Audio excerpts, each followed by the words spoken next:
Folks, in case you're just joining us, this is Tailgate Talk. I'm Sean McBride with Casey O'Boyle, Joe Wharton, and the Godfather, Dave X. This is a huge game, fellas. Game of the Week preview right now. It is the Homestead Spartans sitting at 3-0, coming into Zollner Stadium for the first time, taking on the undefeated Gold Helmets of Bishop Dwenger High School. We're going to kick things off with Mr. Gold Helmet himself, Joe Wharton. Guys, listen, you may not have realized this, but these two coaches tonight, Chad Zollman for Homestead and Chris Schwarzkopf for the Saints, they're the two deans of the SAC in coaching. Yes. Chris has been there 15 years. He's in his 15th season. Chad Zollman is in his 14th. These two have been around, Casey. Chad used to be a defensive coordinator at Bishop Dwenger before he went over to Homestead, so there's some ties there as well. Yeah, real interesting factoid here, guys. I found when I was doing some research on this, I looked at last year's game. You know, last year through three games, Homestead averaged 313 yards rushing per game and only 76 yards per game passing. Well, they were coming off that injury with Casey. I know they were, but Jaya Wright wasn't quite ready for it yet. Yeah, he was doing a lot of running on his own. Yep. But think about that, 76 yards passing, how far they've come in only a season. Now through three games, the Homestead Spartans averaged 256 yards passing per game. So and they're still running it with a lot of success, too. Yeah, over 140 yards a game rushing.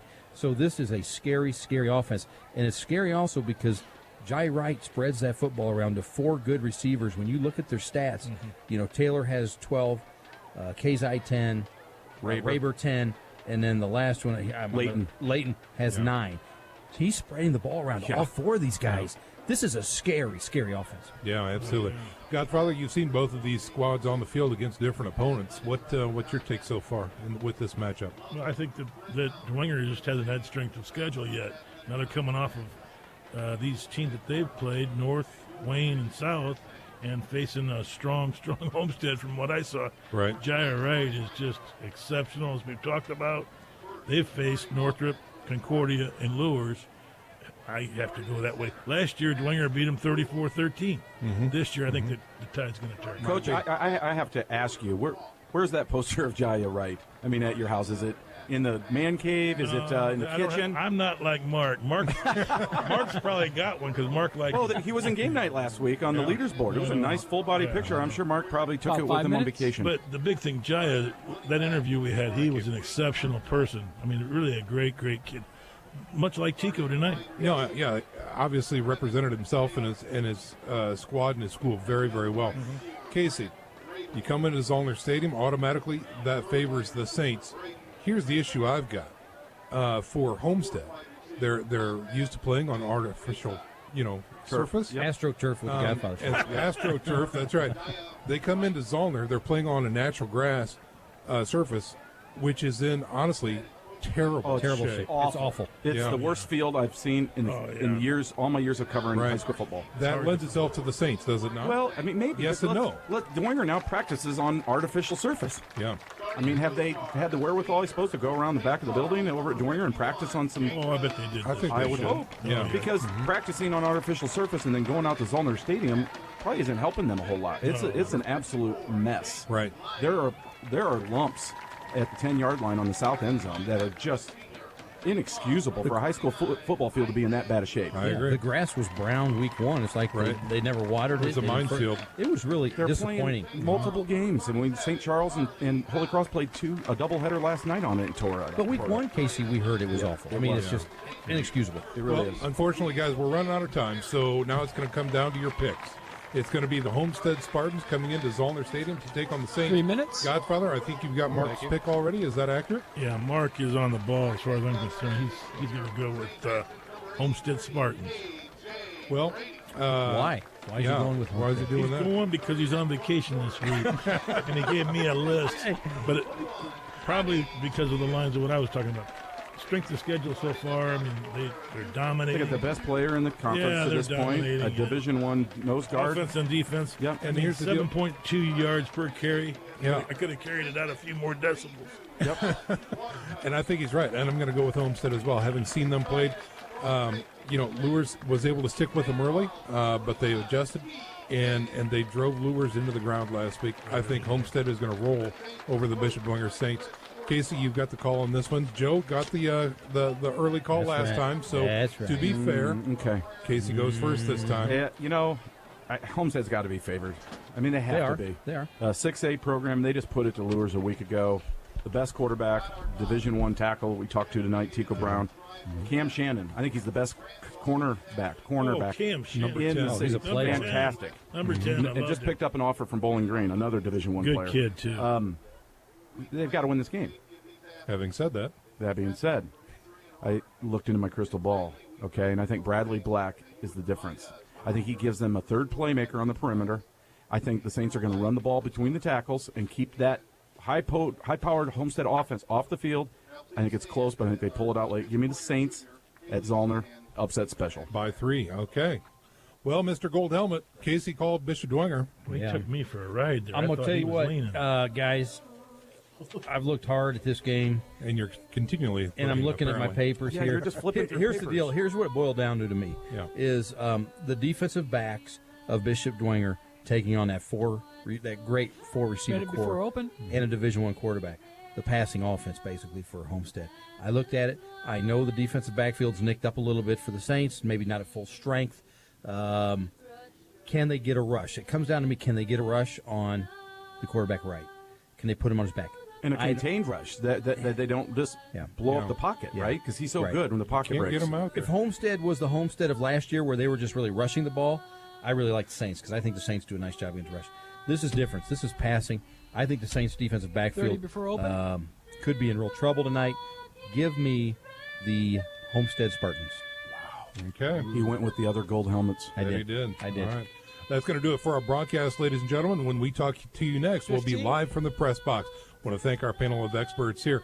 It is Joe Wharton. It is Casey 10 O'Boyle before from open. Northeast Indiana Game Night and the Godfather of Football, Dave X. I'm Sean McBride, wishing you all a good night. May God bless you, and we'll see you on the sidelines. This is Tailgate Talk on Redeemer Radio, 106.3 FM.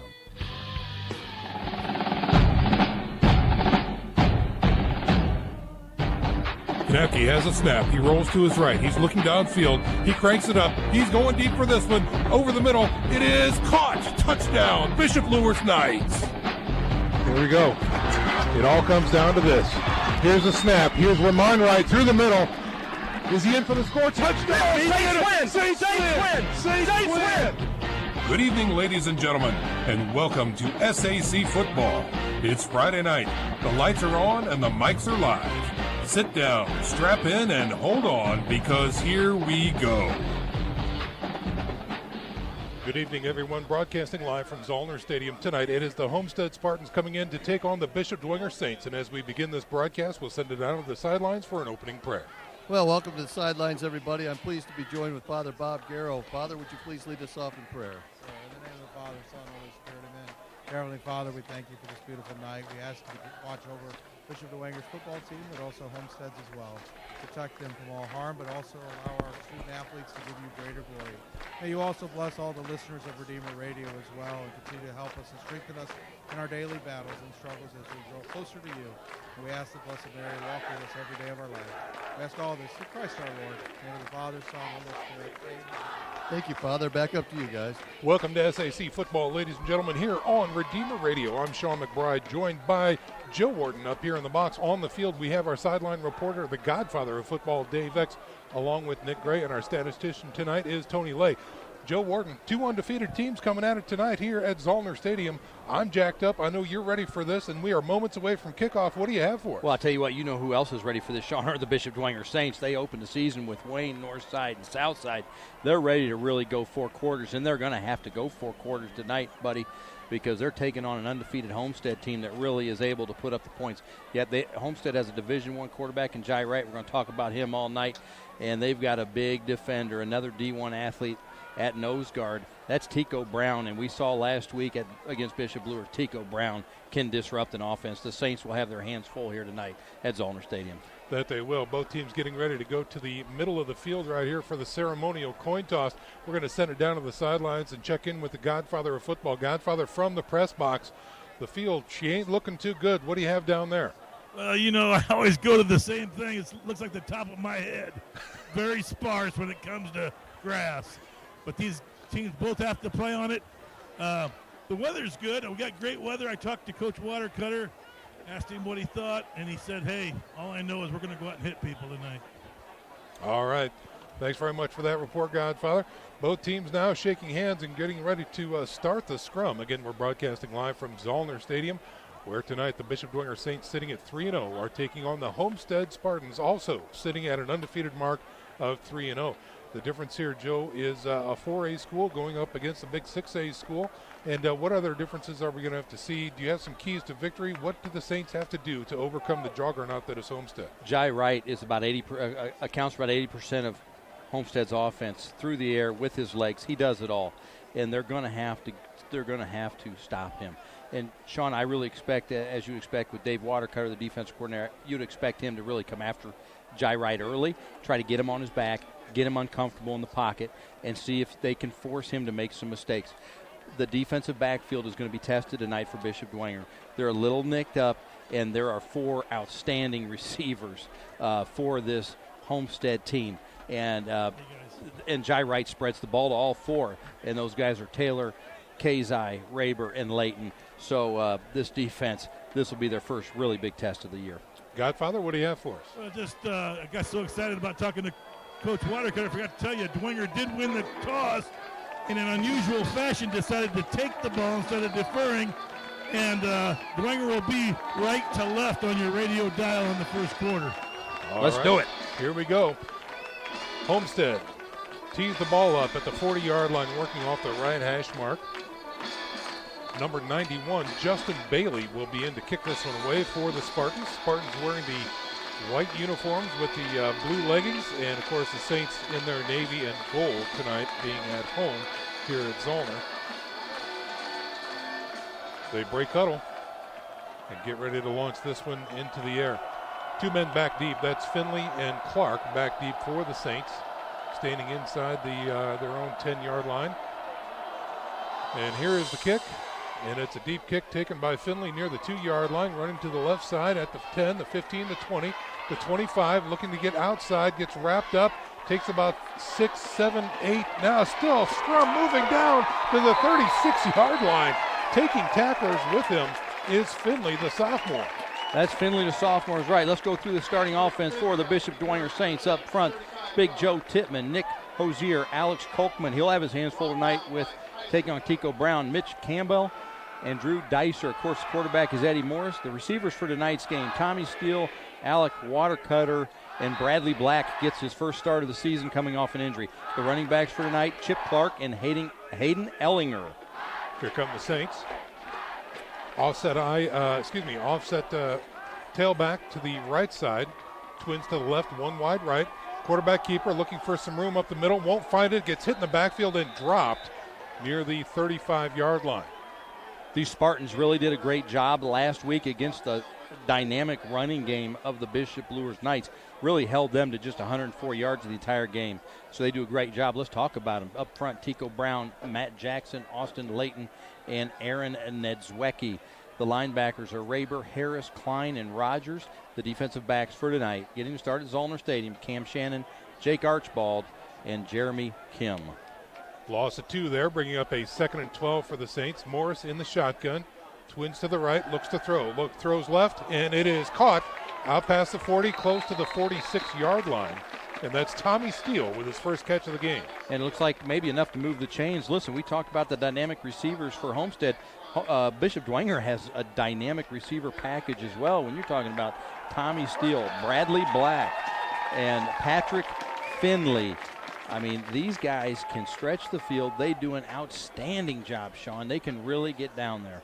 Ellinger checking in for the Saints now on 1st and 10 from their own 46-yard line.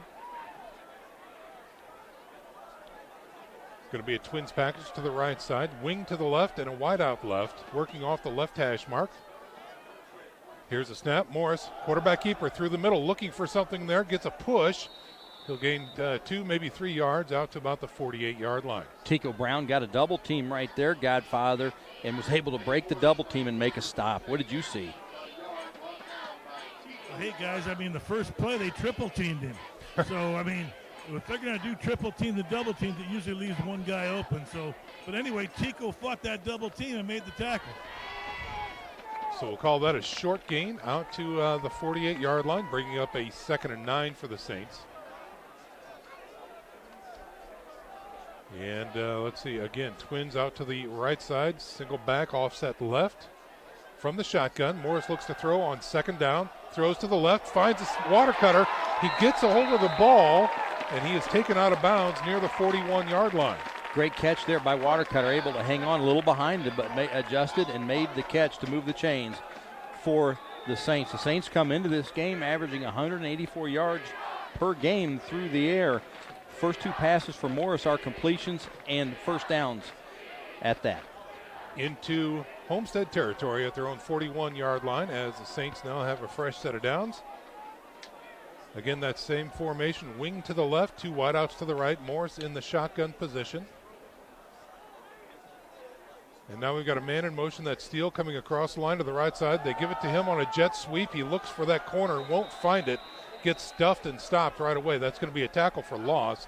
I think that was number 41, Joe, on that one. You bet it was number 41. That's Cam Rogers, the sophomore, 6'1", 190 pounds. They're physical. We saw last week against Lures. I watched that film. You guys were there. Yeah. This Homestead team is physical up front. Their front seven will get after you. They fly to the ball, and when they get there, they make tackles. And they don't give up the edge easy. No, and they don't. don't. What we Lures saw. found that the hard way because Lures wanted to get the edge all night. They couldn't get it. Yep. Tommy Steele tried to get it there, couldn't get it done. 2nd and 11 for the Saints. First quarter action. Still zeros on the scoreboard. Here's the snap. Morris throws to the right, guns it, hits the ground, and bounces. So he was really not set up there to that. He tried to get Black, number 84, his first catch of the night, and threw it well short. Well short, about 5 yards short. Again, the intended receiver was Bradley Black, who got hurt during 7-on-7 during the summer and has not played. He's back. He's 100%. We talked to him during tailgate talk tonight, and he is really anxious to get back on the field. He might be the target on this one. 3rd and 11 now for the Saints from the 42-yard line of Homestead. Trips package to the left side, one wide right. Here's an option. Morris finally pitches it out to the tailback. He gets some yardage back, and it looks like Fumble. the ball is on the Fumble. ground near the 36-yard line. Homestead is calling for it. And let's see what the indication is here. 4th down. 4th down is the indication, so Bishop Dwenger retains possession, but it does bring it down up a 4th and 5 for the Saints at the Spartan 36-yard line. This is telling, Sean. It's at the Spartan. The ball's at the Spartan 36-yard line, 4th and about 4 or 5, and they elect to punt. They're going to try to pin this high-octane offensive Homestead deep. Garrett in for the punt, standing at his own 50-yard line here. Steps into it, launches it from the 47. High kick, and it will be covered by Dwenger. It takes a sideways bounce, trickles down to the 6. Great execution. Great execution that time. So the drive stalls for Bishop Dwenger, but the punt team comes in and does its job. 94 yards now to go for the Homestead offense. Again, led by the playmaker, the D1 talent, Jaya Wright, number 18 for Homestead. He is a senior that checks in at 6 foot, 170 pounds. He is dangerous, and he is on display. 7:46 to go here in the first quarter. This is the first drive for Homestead. Zeros on the scoreboard. Just outside of his own end zone from the shotgun. Here's a snap. He looks to throw, going deep. Left side. He's got a man. Just overthrown near the 50-yard line. Yeah. He went for Cam Shannon that time. That's what I'm afraid of, Sean, right there. I mean, Cam Shannon had a step on not only the cornerback, but the free safety didn't even get over. No. I mean, they're going to try that. We're going to see that play again. They feel like they can throw it deep on this defensive backfield. So they burn it down, and that brings up a 2nd and 10 from the 6-yard line. Again, Twins to the left, one wide right, and an offset, 2 wing backs now. Here's the snap, and it's a read option. Jai Wright decides to keep it through the middle. He's hit in the linebacker core and wrangled down after a nice gain. He's going to be shy of the 15. Isaac Bloom. Let's talk about the starting defense tonight. Will Kolar, the guys up front, Will Kolar, Jacob Fabini, Joe Tittman, and A.J. Brady. Linebackers are Charlie Howe, Isaac Bloom, T.J. McGeary, and the defensive backs for tonight, Tommy Steele. Alec Watercutter, Sam Obergfeld is back as well. 3rd and 2 here for the Homestead Spartans. From the shotgun is right. And again, it's another read option. He decides to keep it right through the middle. He's got the first down or more. Breaks to the left, gets north of the 30, and finally taken down near the 34-yard line. He is really good at that read option, and he just puts the ball in the belly of the back, and he rides the back towards the offensive line. Then he'll either give it or he'll pull it and go to self. And he's really good at that play, as you can see there. Yes. Big first down. So they mark him down actually at the 32-yard line. Fresh set of downs for the Spartans, moving left to right on your radio dial. So they're outside of their shadow of the end zone here. And here's right from the shotgun. And here's a quick give, end around to the right side. Not much there, maybe 2, possibly 3, close to the 35. This offense for Homestead is averaging 46 yards per game. They beat Northrop week 1, 43-23. Concordia week 2, 49-25. And last week, they handed Lures a big loss, 47-3. This offense knows how to move the football. 3-yard gain there, brings up a 2nd and 7 for the Spartans. As they look to the sidelines, they don't really huddle. They look for the plays to get called in from the sidelines, and they're right up to the line immediately. From the shotgun with an offset back, another read option, pass over the middle, blocked, nearly picked that time. T.J. Tippmann on the pass defense, and T.J. Tippmann's one of the most solid defenders this Saints team has. He's only a junior, not a huge guy, but he's got a nose for the ball, and again, he's a playmaker for the Saints defense. So the near interception results in an incomplete pass, and that brings up a 3rd and 7 for Homestead.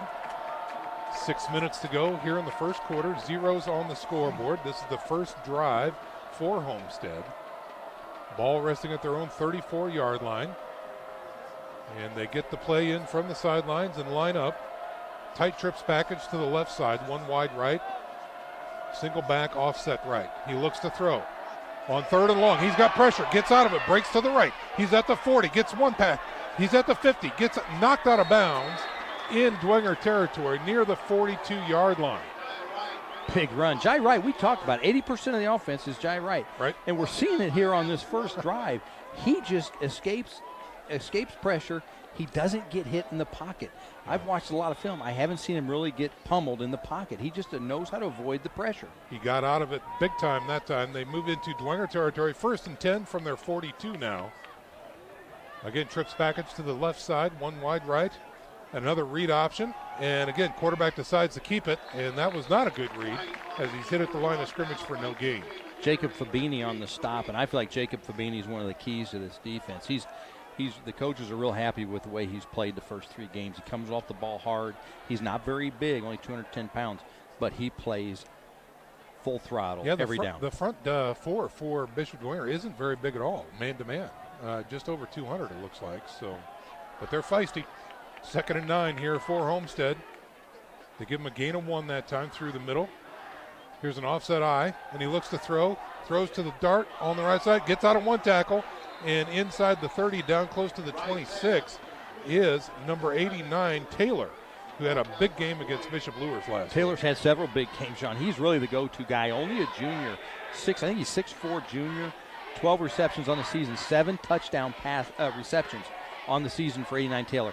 He's the go-to guy when they need a catch. Another first down for Homestead inside the Dwenger 30 now to the 27. Man in motion now, that's Raber. They give it to Raber, and he's trying to get the end around on the left side. He does get the edge, goes north, and hit in the linebacker core. So they do a good pursuit job that time, the defense does, and limits the gain to 3, maybe 4. Homestead really blocked that well on the far side. They did a nice job where that end did not get there. The Saints are normally rock solid at defensive end. They don't let these teams turn the corner. Right there, Raber was able to get the corner. So that's a gain of 3, bringing up a 2nd and 7 with 4.5 to go here in the first quarter. Trips package right, 1 left, and an offset back to the left. From the shotgun, he looks to throw, decides to tuck it and run. He goes to the right side. He's got pressure, tries to find some more room, won't find a whole lot of room there. And that will be close to no gain. Near the 26-yard line, maybe. Let's see where they mark this. Looks to be about the 24, actually. T.J. Tippmann on the stop. Homestead facing another 3rd down. This is their third down try on this drive. They've converted on their first 2. So a 3rd and 7 coming up now for the Homestead Spartans as the shadows continue to grow here at Zollner Stadium. Another key 3rd down here from the 24-yard line of Bishop Dwenger. Tight package this time, twins right and left. He rolls to the left. He's got pressure, steps out of it, steps out of more pressure, stiff arm, still on his feet, looking to throw, trying to find something, nothing there. And he gets knocked down for no gain. Actually, that's going to be a tackle for loss. 4th down. Now decision time for Chad Zolman again. Chad Zolman in his 14th season at Homestead, and you got to believe they're going to go for it. The offense is staying on the field. Sure. 4th and 11. Yeah, a loss of 4 that time. And they are on the field, 4th and 11. Watch out for Taylor. Step back. The ball is now resting at the 28-yard line, 27-yard line of Bishop Dwenger on 4th and 11. Here is the snap. He looks to throw, going right, going deep. Taylor. Fade, and it's going to be a flag, big flag that time. Yep. No doubt pass interference there by Black. Bradley Black in coverage. He had his hands all over Taylor, and he is the go-to guy. So 1st down coming up here for the Spartans. Just a reminder, folks, that if you can't listen to Redeemer Radio locally on 106.3 FM, you can listen to us online around the world at www.redeemerradio.com. Just click on that Listen Live button, and you can catch all the action right here on Redeemer Radio. And now they're going to mark off the penalty. Now, Joe, is that a 15-yarder? 15-yard. Yeah, it is a 15-yarder, so that will be a 1st down for the Spartans as they place the ball at the 14-yard line, or in between the 13 and the 14. So they can still get a 1st down without scoring here inside the red zone. So 1st and 10 from the Dwenger 14. The penalty keeps the drive alive for Homestead. He's going to have a single setback, offset behind him to the left. And here's the snap, and it's going to be an end around. Tries to find a seam as he breaks back. Not much there. For the running back, that is Archbold. We saw a lot of him last week as well on the ground for Homestead. Only a sophomore. Tackled by McGeary. So gain of a few inches there, but we'll call it a short one, bringing up a 2nd and long 9.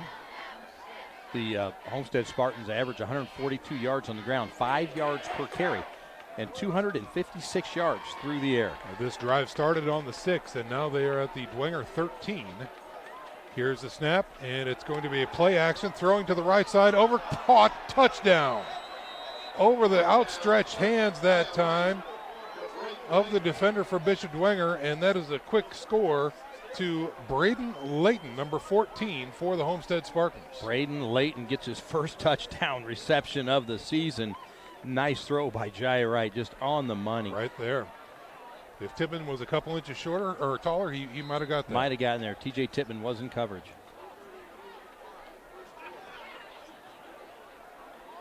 Gunner in to kick the PAT for Homestead. Fry's kick is up, and it is good. 7-0 is your score with 2 minutes and 33 seconds remaining in the first quarter. Stick around, folks. We're back in 30 seconds. You're listening to SAC Football on Redeemer Radio, 106.3 FM.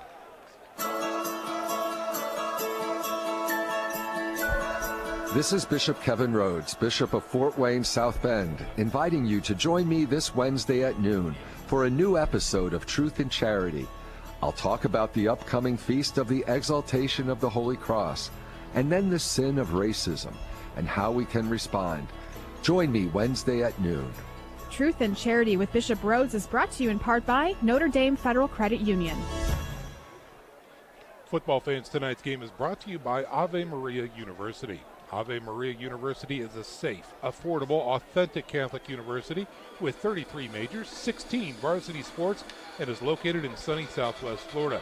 With available Allen County scholarships, your child could attend this fast-growing Catholic university for the same cost of an in-state college. Check out Ave Maria University today at avemaria.edu. That's avemaria.edu, tonight's title sponsor. 7-0 is your score. Homestead on top with 2:33 here to go. They capped a 94-yard drive with a that was 14-yard pass, Joe. 14-yard touchdown reception to Layton. Right to Layton. Layton gets his first touchdown catch of the season. And now Homestead is in to kick this one away. Justin Bailey, number 91, working off the right hash mark, kicking left to right on your radio dial. And here is the kick, and it looks like Finley will get this one near his own goal line at the 2-yard line. The wall is set, looking through the middle, finding some room, getting north of the 20, out to about the 28-yard line. So about a 26-yard return that time for Finley on the left hash mark. And here come the Saints back on offense. They were able to drive into Homestead territory in their last drive before the drive stalled. Talking to the coaches this week for the Saints, the game plan was to really grind it out, Sean, as you would expect. Keep that offensive Homesteads on the sideline, and they just weren't able to do that in that their first drive. Let's see if they have any better luck here on their second attempt. Eddie Morris is the quarterback, number 12. He's going to have a trips package to the right side. Man in motion now is Clark, and here's a quick give to the inside, quick dive, and not much there. Well, Tico Brown likes it when you run right at him. That way he only has to take like 1 or 2 steps and make a play, and you saw that right there. He didn't have to go very far, Godfather. You're so right about that. He's hungry, Godfather, just like you were at lunch. Oh, my gosh. Yeah, that's another grandma and grandpa Finley over at the Venice. They make that great pizza that Godfather loves. That's it. Too much. Gain of 1 that time for the Saints. Brings up a 2nd and 9. Under 2 minutes to go here in the first quarter now. Here's Morris looking to throw on 2nd and 9. Looks left, throwing deep. Double coverage, outstretched hand, and Black can't bring it in. Nice effort. Bradley Black went Superman on that one right in front of the Godfather. I know Godfather loves effort like that. Bradley Black trying to stretch the field there. Double team on Tico Brown there. And I got to tell you, early on here, Alex Kolkman, the center, doing a nice job against Tico. We haven't seen any bad snaps. He's getting some help from a guard, which he should. Sure. And so far, so good for on the pass protection. Black on the sidelines now after that failed pass attempt. He might have got the wind knocked out of him. But that brings up a 3rd and 9 now for the Saints. Split backs, twins to the right side. He's got pressure, gets wrapped up, and he's done. Tico Brown at the 25. Just when I say they're doing a nice job on Tico in pass protection, Tico must have heard me, and I woke the giant, I think. Yes, you did. So Morris is wrapped at the 25. That's going to be a sack of 4 yards, bringing up now a 4th and 13. And the punt team is on with young Mr. Garrett standing back at his own 10-yard line. So this is going to be a 3 and out for the Saints, not the direction that they want to go here on offense. Great snap this time. Garrett with a low line kick, takes a Dwenger bounce and into Homestead territory, trickling down to the 37-yard line. And that's where Homestead will take over in great shape here with 53 seconds remaining here in the first quarter. Another big game tonight, Sean, is Concordia at Bishop Lures. Lures is up early there. Jordan Presley ran the opening kickoff back. 7-0 Lures. Oh, my. All right, well, back to the action here at Zollner Stadium. This is Homestead now with a 7-0 lead. Fresh set of downs, 1st and 10 at their own 36-yard line. Jaya Wright in the shotgun position with an offset back to his left. Here's a snap. He looks to throw, guns it, and he's got his man. That's Taylor again, number 89. Little hitch pattern, and he gets down to the 45-yard line, very close to a first down, but just shy. That's all day. I was watching that matchup there. Tommy Steele's playing about 7-8 yards off and gets in a fast back pedal to snap. And Taylor just runs about 5 yards, turns around, and the ball's there. I mean, if with that kind of cushion, Taylor, that's going to be pitch and catch all night. Now Tommy Steele moves up on him. On 2nd and 1, he looks right again, looking. Now he's going deep to the alternate receiver, overthrown that time. He looks to get Rayburn. And again, that was because the Steele was up close. He was up close. He had press coverage. They were looking to Taylor again for that same play, but right before snap, pre-snap, Tommy Steele moved right up and got in his face. And Wright had to check off of him and go to a second read to Rayburn downfield.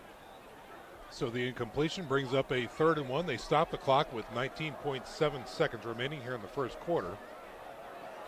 3rd and 1 at their own 45-yard line. Homestead with a little tighter formation now. And it's going to be a read option. Quarterback keeper through the middle. He's hit. It may be enough for a first down, but not by much. Let's see what forward progress gets him. I think it will be enough for a first down. A good hit by Bloom. Middle linebacker came right up, made a hit, but They needed one. Homestead needed one. They picked up 2. The chains are moving. And there is a signal from the white hat. Yes, they are moving the chains. So at 1st and 10, now at the 47-yard line of Homestead. And they wind the clock, and the offense is now heading over to the sidelines. So we're going to go ahead and take a break. The end of the first quarter here at Zollner Stadium finds the Homestead Spartans sitting at 7 and the Bishop Dwenger Saints sitting at 0. Stick around, folks. We're back after this 1-minute break. You're listening to SAC Football on Redeemer Radio 106. How do you design one of the most advanced ERs in the country? At Parkview, we did it by focusing all our attention on you, the patient, by involving doctors and nurses in the design process, by creating quieter, more private spaces, and by leading the region in heart, stroke, and trauma care. This is not your typical emergency room. It's Parkview.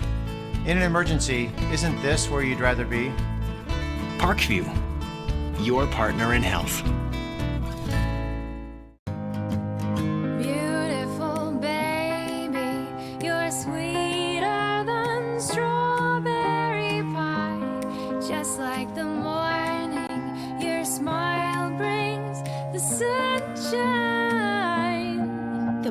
Family Birthing Centers, with everything you need for baby, plus birth planners, expert physicians, midwives, and more for you. I'm a Parkview mom. You can be too.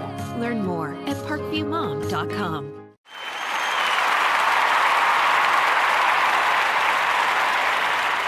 Nick Gray. Quickly, let's check in with Nick Gray. Sorry about that, guys. Microphone issues. Anyhow, we just heard that Bishop Luers ran the opening kickoff back, and they're leading Concordia 7-0. Carroll's beating Northrop 14-0. Southside is beating Snyder 6-0, guys. All right. Back up to you. Here it is on 1st and 10 for Homestead. They tried the fly pattern to the right side to right, and that's going to be overthrown that time. So the long ball not there yet, Joe. Not there yet. Threw it on a line. What a big arm Wright has. Intended for Taylor again. If he throws that ball up, I think Taylor runs and gets it. So the incompletion brings up a 2nd and 10 to start the second quarter here. What do you think? Southside going to pull up the oh, shocker? My goodness. That would be like Elmhurst Dwenger back in the day. Remember that? Oh, yeah. Try to forget it if you're a Dwenger fan. On 2nd and 10, here is Homestead working right to left on your radio dial. Trips package to the left side. He flows left. He looks to throw. He's going to tuck it and run, looking for a seam, and he gets hit at the 50 and dropped. Good backside pursuit that time from the Saints. T.J. McGeary on the stop for Bishop Dwenger. So again, as elusive as Wright is, when the play blows up, he still gets positive yards, and that's going to bring up a 3rd and 7 for Homestead. Ball resting right at the midfield stripe. So they look to the sidelines, adjust, twins left and right with a single setback, offset to the right. Here's a snap. He flows to the right. Oh, we've got flags. I think somebody moved early. I think you're right. You know, we were wondering if maybe Homestead would come in a little letdown after last week's big game against Bishop Luers and maybe a sandwich game, because next week, you know, Saturday they're going to be at Lucas Oil taking on Snyder. So maybe this could have been a trap game for them. I don't see anything that looks flat on Homestead. No. Yeah, a second penalty of the game here, and we're in the second quarter already. That was the first on Homestead, and it was a motion penalty, so they move it back 5. And that's going to bring up a 3rd and a short 12 now for the Spartans. Tight package, twins right and left, single offset to the right side. Here's a snap. He looks to throw, has time, over the middle. It is caught, and he's got the room, and he is great open field tackle by the Bishop Dwenger Saints. Tommy Steele came off of his receiver and peeled back and made, like you said, a great open field tackle there to stop the drive of the Spartans. That was a big stop for that Bishop Dwenger defense. They needed a little momentum. It's going to bring up a 4th and 5 for Homestead, and the punt team comes on, and that's Conrad Kazai back there, number 15, getting ready to kick this one away. 2 men back deep for the Saints. Steele back near his 5-yard line.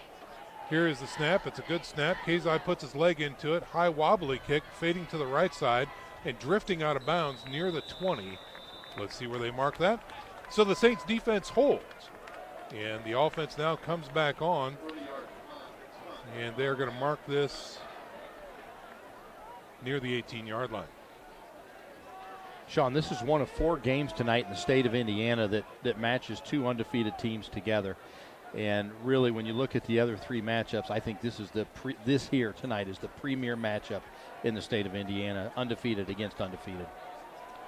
7-0 is your score. 10:15 to go here in the second quarter. The Bishop Dwenger Saints back on the field on offense now, led by Eddie Morris. 1st and 10 at their own 18-yard line. Here is a snap, and it's going to be get to the tailback. That's Clark finding a seam on that right side.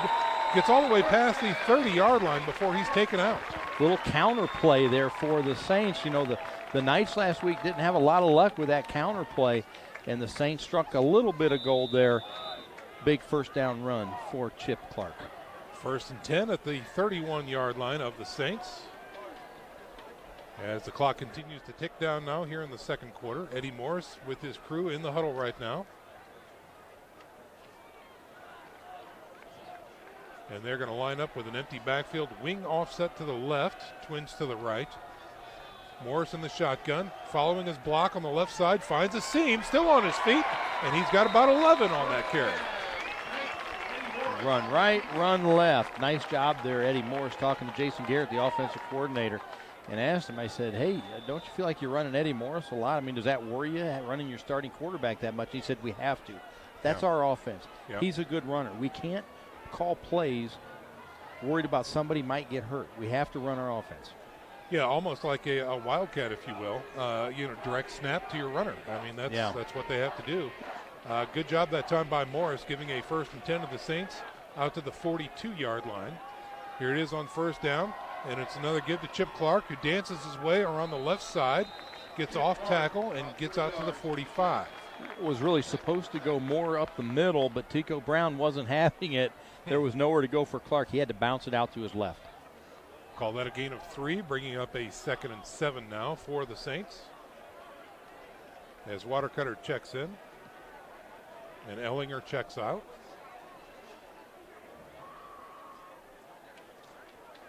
And here they come up to the line with 8 minutes and 36 seconds remaining in the second quarter. Pro set this time, wide out left and right. Morris in the shotgun. Here's a pitch left side, and Chip is hitting the backfield, cannot escape, and that's going to be a tackle for loss as it gets pushed out on the far side of the field near the original down marker. Well played by Raber from his outside linebacker spot. Came up, made a play on Chip Clark. That play didn't look good from the start, No, Sean. it surely did not. Yeah. You know, anytime you run the option to the short side of the field, and I realize sometimes you just have to do that to keep the defense honest. You can't always run it wide. It just never really looks too good to the short side. So a loss of 3 that time brings up a 3rd and 10 now for the Saints. Ball back at their own 42-yard line. Morris is in the shotgun.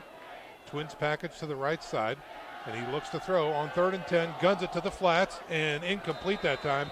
A flag on the play here on the short side. And they are explaining things to the Dwenger bench. I have no idea what this flag is. Is that an illegal man downfield? That's what it looks like. An illegal man downfield. Huh. Well, that's going to go against the Bishop Dwenger Saints. And the punt unit comes on. 6:19 remaining here in the second quarter.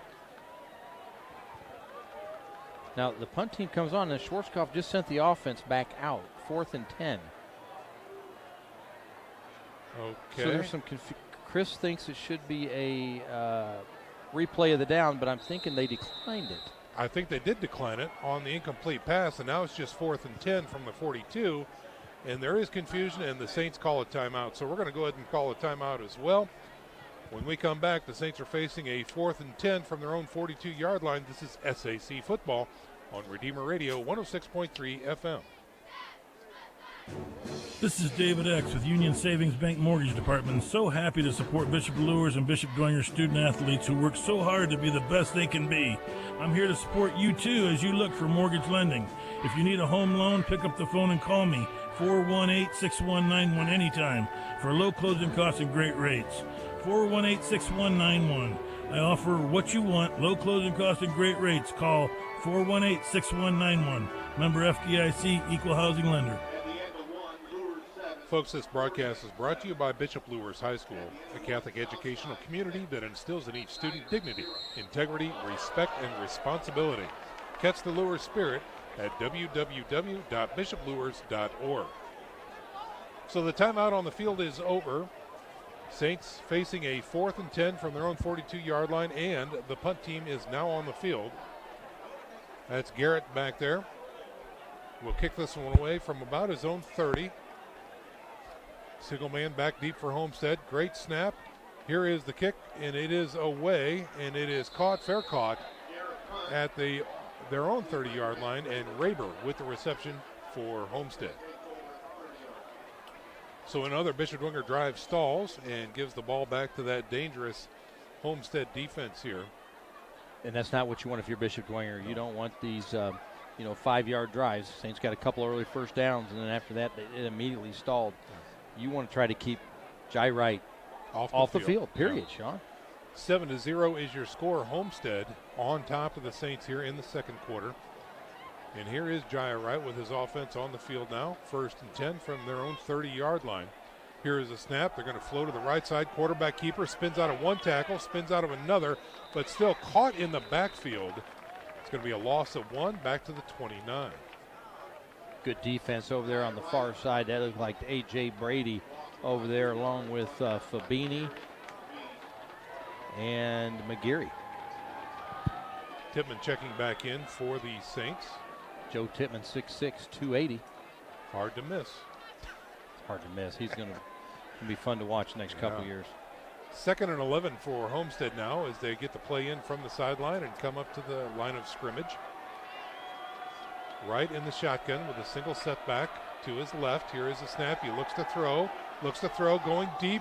Right side, got a man. It is caught by Raber, and he is going to be taken down in Bishop Dwenger territory. Perfectly thrown ball. That was good defense over there on the far side of the field by number 37. That's Charlie Howe, a linebacker, and Alec Watercutter just couldn't get over there to give him any help in time.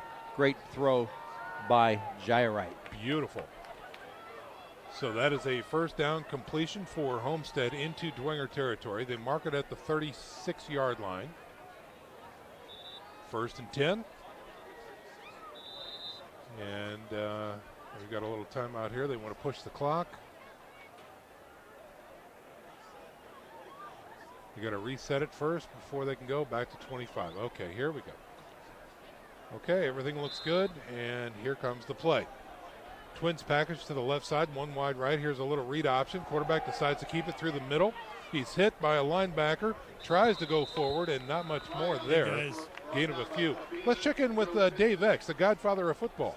No, I'll tell you, Coach Watercutter said they were going to be hitting him. I've only seen one solo tackle tonight. The rest of the defense is making combined tackles, 3-4 guys on a tackle. Good observation right there.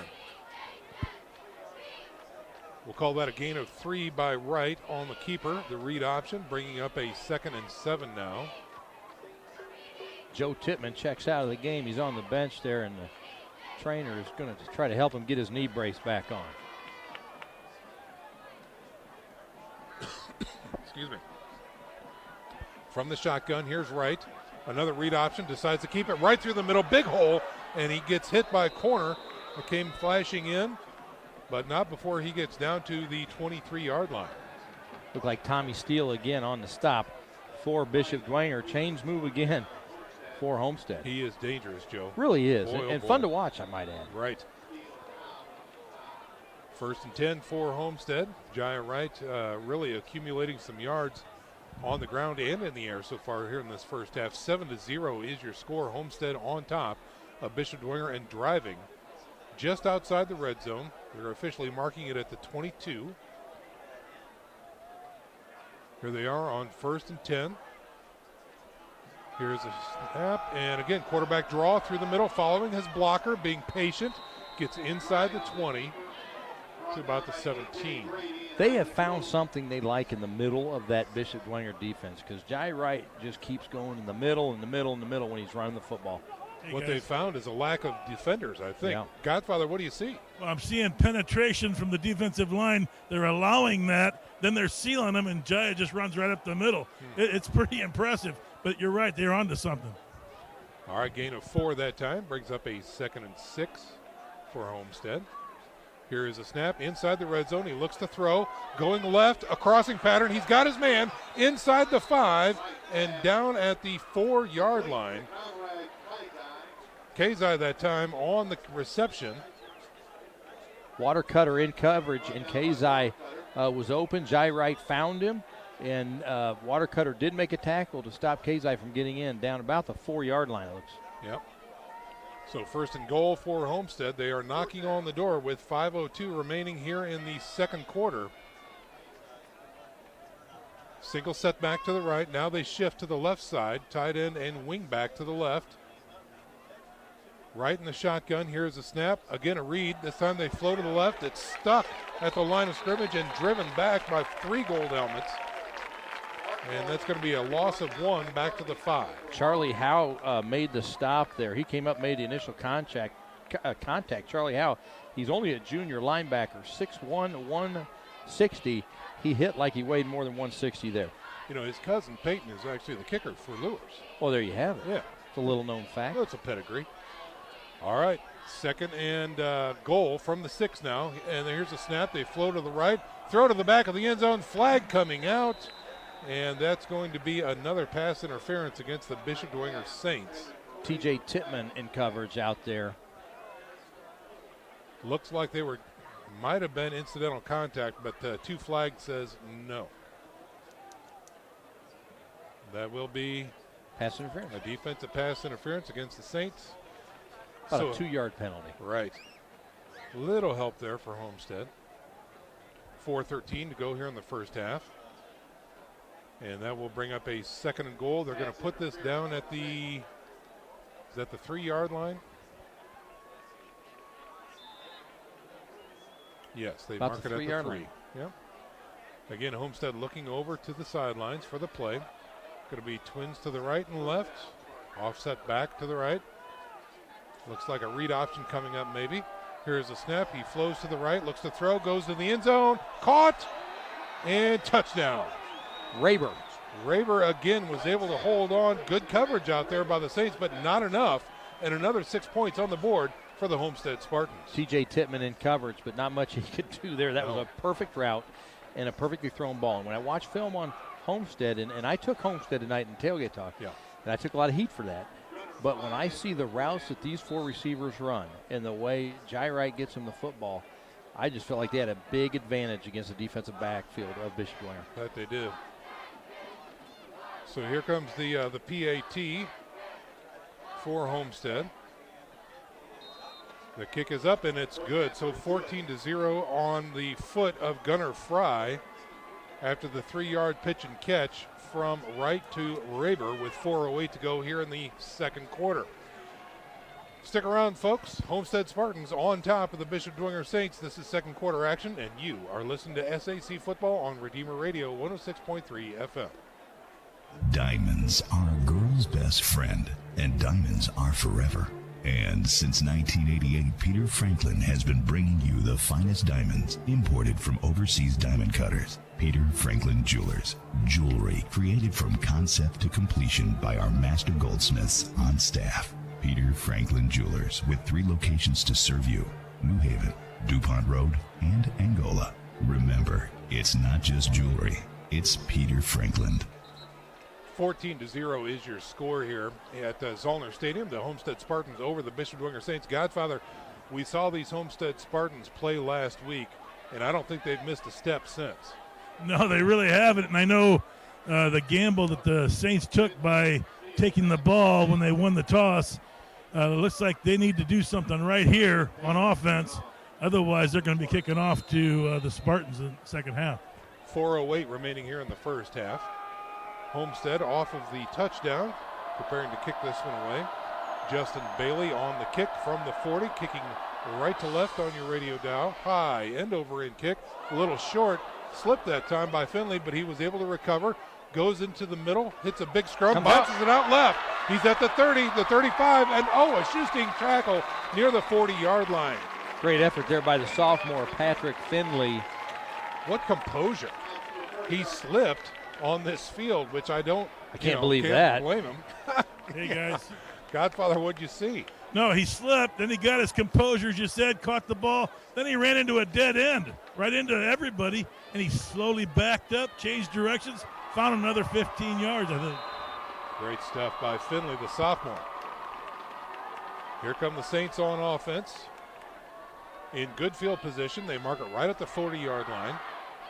Morris is the quarterback. Trips package to the right. Here is the snap. Morris following his blocker, left side. Going to go inside tackle. Won't find much there. Under the 4-minute mark now. 3 minutes and 45 seconds remaining as the clock continues to tick away. 14-0 is your score. Homestead on top of the Bishop Dwenger Saints. Saints with the ball moving left to right on your radio dial. Jack Klein on the stop for the Spartans there from his linebacker position. Steele checking in now for the Saints. Taking their time back in the huddle. They break huddle with 15 seconds remaining on the play clock. And it looks like they are going to have twins right and left on the receiver core with a single setback. Here's a snap from shotgun. He looks left, throws into the ground. Does Black make the catch? He does at the 45-yard line. So a little 5-yard gainer that time as Black makes his first catch of the season. I bet that feels good if you're Brad Black to get that out of the way. Right. I tell you, Eddie Morris has to be careful. He was staring down Black the entire time. This defensive backfield for Homestead, they can come up and get the interceptions. We've seen it all season. You got to be careful staring down the receivers. 3rd and 5 now for the Saints. The Saints have not converted on a 3rd down yet in this game. Let's see what they do here. We've got an offset eye with a wide out left and right. A little tight package here. They give to Chip Clark, who bounces it out to the left side. Great backside pursuit. And he's going to fall forward for maybe 1 to the 46-yard line. I think that was, again, Jack Klein, the senior linebacker, came from the backside and chased it down. Another punting situation here for the Saints. Saints are 0 for 4 on 3rd down tries. On 4th and 4 at their own 46-yard line, the punt team comes on. That's Garrett, number 24, in for the kicking. Raber back deep. He is dangerous for Homestead. Already has 1 touchdown catch on the day. And an impact play on defense as well. So let's see what happens here on this Dwenger kick. Under 2 minutes to go here in the first half now. Oh, Fake. It's a fake. They go to the up man. That's Watercutter, who gets nowhere and drilled out of bounds on the far side. Oh, boy. So nothing doing. Boy, Homestead sniffed that one out early. And now they stop the clock with 1:43 to go and give Homestead a short field, Joe. Well, I tell you, it was like somebody whispered to the Homestead defense, we're faking it. Yeah. Because they were not fooled at all. They all ran right at Watercutter. He did not have a prayer. So the Homestead Spartans get the ball back in Dwenger territory at their 44-yard line. And here comes Jaya Wright. Twins right and left. Tight package. Here's a snap. He's looking deep. No, outlet pass now to the right side. He's got his man. It is caught. That's Archbold, who gets north of the line of scrimmage. He gets knocked out of bounds to stop the clock near the 37-yard line. I really felt like they were going to take a shot deep there. Right. The sudden change, the momentum. It's a time to do it. Yeah, I thought maybe they'd try to throw one down into the end zone. So he stops the clock with 1:36 to go and a gain of 6, bringing up a 2nd and 4 now at the Dwenger 37-yard line.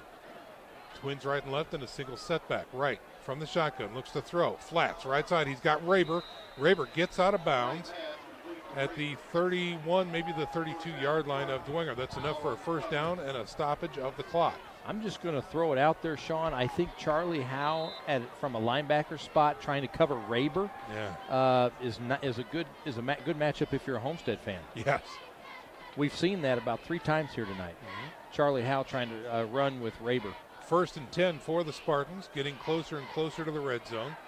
Here's a snap. He looks left, throws left to the flats, wide open. The 30, the 25, gets tricked out of bounds. Stays on his feet as Archbold from the backfield and they're going to mark him out of bounds at the 22-21 yard line. 1:26 to go. And now we've got a stoppage on the field here. Will it be enough for a first down? That's what they're looking at, and they are now waving the chains. Hey, guys. And finally they get it right. What do you have for us, Godfather? What's going on? Well, Joe might not be too far from the truth here. They've been throwing these short hitches and short outs, but 8-9 is going deep each time, so keep an eye on that. Yeah. He's got options. Boy, oh boy. He's going to be wide out to the right side is Taylor. And that is enough for a first down for Homestead. 1st and 10 from the 21-yard line of Dwenger. Here's the snap. He rolls to his right. Taylor's on the right side. He looks to throw. He's got pressure. Wrapped up and sacked. He goes down big time near the 30-yard line. That's Jacob Fabini getting his 3rd sack of the season, but we do have a flag on the play. It's in the area of holding, so this one might be going against Homestead. And you are right, Joe. It is a hold against Homestead. I think you have to decline it. I think you have to decline it. You take the sack and lose the down. Right, exactly right, Sean. Crazy if you don't. Gosh, even I know that, Godfather.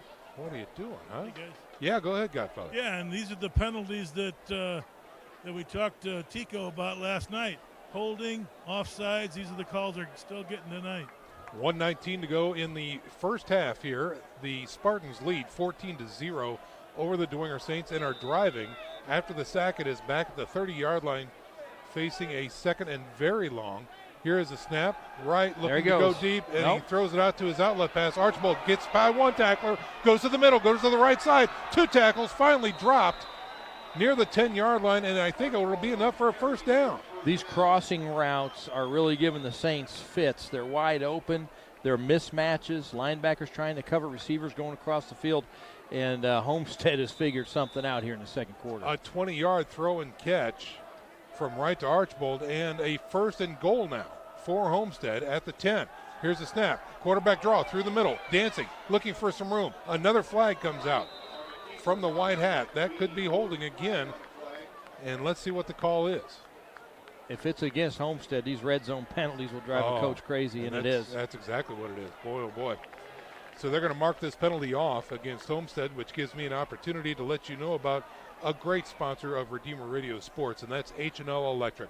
They are your full-service electrical contractor from commercial, industrial, and residential.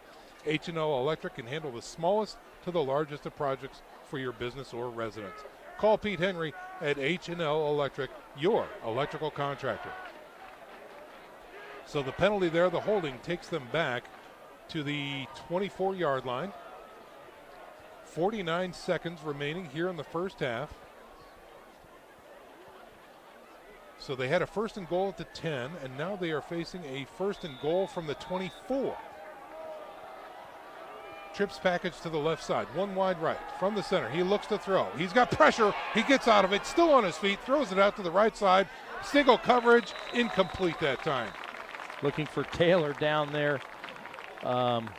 I find myself just watching Jai Wright. And holding my breath. I mean, he just when you think maybe the Saints are going to grab him, yeah, he just turns his shoulder, pivots a little bit, and they go flying right by. What an athlete. It's really fun to watch. Yeah, poise and composure on display there. Jai Wright, in the before this drive, he came into this drive with 105 passing yards, 70 rushing yards, and 2 touchdowns. 175 yards. 2nd and goal now from the 24-yard line for Homestead. Here's a snap. Wright's looking downfield, looking to throw over the middle this time. It is caught, and he got spun out of bounds, stopping the clock near the 16-yard line. I believe that was Layton. Yeah, Braden Layton on the catch that time. Before that last incompletion, Jai Wright had thrown 9 straight completions, Sean. Wow. He was really white hot. Yes. Still is, really. 3rd and goal now from the 16-yard line. Hard snap, and it looks like there's going to be a free 5 yards for Homestead coming up as they drew the defense off sides. Defensive lineman for the Saints jumped on the hard count. That makes 3rd and goal a little better from the 11, or 10 maybe. I think the scoreboard might be off just a skosh by about a yard. It looks to be the 11 here. Yeah, I think you're right. You're always right. Oh, no. Don't say that. Too much pressure. Can't deal. All right, 3rd and goal coming up from the 11 as Wright looks over to the sidelines and gets the play. He's going to have twins right and left and a single setback. Offset to his left is Archbold. 32 seconds remaining here in the first half. Here's Wright, looking left, going right, throws over the middle, caught, touchdown. Just that easy, and there he is, Godfather, number 89, Taylor with another catch.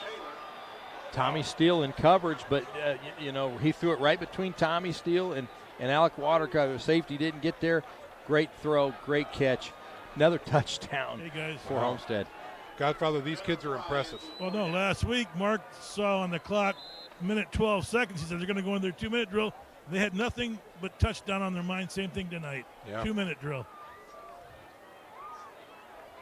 Gunner in for the PAT. Fry, the kick is up, and it looks good from here, and it is. Wow, 21-0 is your score. We've got 27 seconds remaining here in the first half, and Homestead is all over the Bishop Dwenger Saints. Stick around, folks. We're back in 30 seconds. You're listening to SAC Football on Redeemer Radio, 106.3 FM. Make a difference in your life and others by joining. Every great team has focus and talent, and at Parkview Sports Medicine, our focus is on you. From performance training and nutrition counseling to orthopedic surgery, athletic rehab, and more, Parkview Sports Medicine's got you covered. You can trust us to bring together today's top experts in sports medicine to improve the performance and treatment of athletes like you. Go to parkview.com/sportsmedicine to learn how we can help you and the athletes in your life be your best. Parkview Sports Medicine. Upgrade your game. We are back to live action here at beautiful Zollner Stadium, where the Homestead Spartans take a commanding lead, 21-0, getting ready to go into the halftime break. 27.6 seconds remaining here in the second quarter, and Homestead prepares to kick the ball away from their own 40-yard line. And remember, Homestead gets the ball to start the second half. Right. So Jai Wright and company will be right back at it to begin the third quarter. It's kind of the old Bill Belichick. It is. Score late in the second, get the ball back in the third. Yeah. Justin Bailey in to kick this one away for Homestead. It's a low shib up front. Oh, and the Homestead has it. And it goes off the defender for Bishop Dwenger, goes right back to Homestead. And they get the ball at the Dwenger 49-yard line. Homestead went for the shib kick, and it went right off. You called it right off the front man for the Saints, who had turned to run back. And Homestead recovers. You cannot advance that. That's why they blew the whistle dead. You cannot advance it. So we're going to see Jai Wright and company with 25 seconds to go here in the second quarter. A little earlier than we expected. Oh, my gosh. Boy, the defense has to hold here. They're going to be some seriously down daubers in the gold helmets if, in fact, they can score with 25 seconds to go. Let's see what they do. Twins right and left from the Dwenger 49-yard line. They check off, look back to the sidelines, and then come back with the play. Wright is in the shotgun. Defense changes positions here. Wright calls an audible. And here is the snap. He looks to throw, checks off. He's got pressure. He gets hit. He's going down, gets out of one, but can't get out of another. And that's going to be a big sack by the Dwenger defense. Boy, they needed that, Joe. They needed that. That was A.J. Brady got there first, and then Will Kolar cleaned it up, and the clock continues to run here. Homestead seems content just to let it run. Yeah, I don't think they're going to get another play off, and that's going to do it for your first half of action, ladies and gentlemen. Little excitement to end the first half, but the Dwenger defense holds on that play, and your score at half, 21-0. The Homestead Spartans come to Zollner for the very first time and are leading the Bishop Dwenger Saints. We are back with our halftime presentation after this 1-minute break. Stick around, folks. You're listening to SAC Football on Redeemer Radio 106.3 FM. The DeHaze Group is a locally owned, full-service insurance agency that has been servicing clients in Northeast Indiana since 1982. We have proven strategies that link our clients to exclusive insurance programs. Kevin Burns is a proud supporter of sports on Redeemer Radio.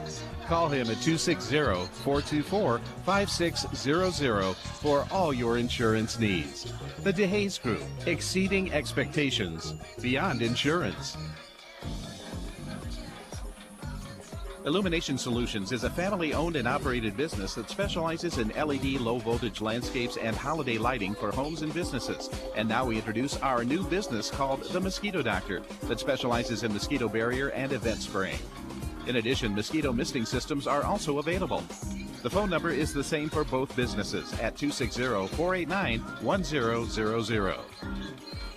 And we are back to live action here at Zollner Stadium, ladies and gentlemen, enjoying a halftime presentation by the Dwenger dance team out there. And unfortunately for the Dwenger fans, they would be hoping for a better result at this point, Joe, but 21-0 is your score.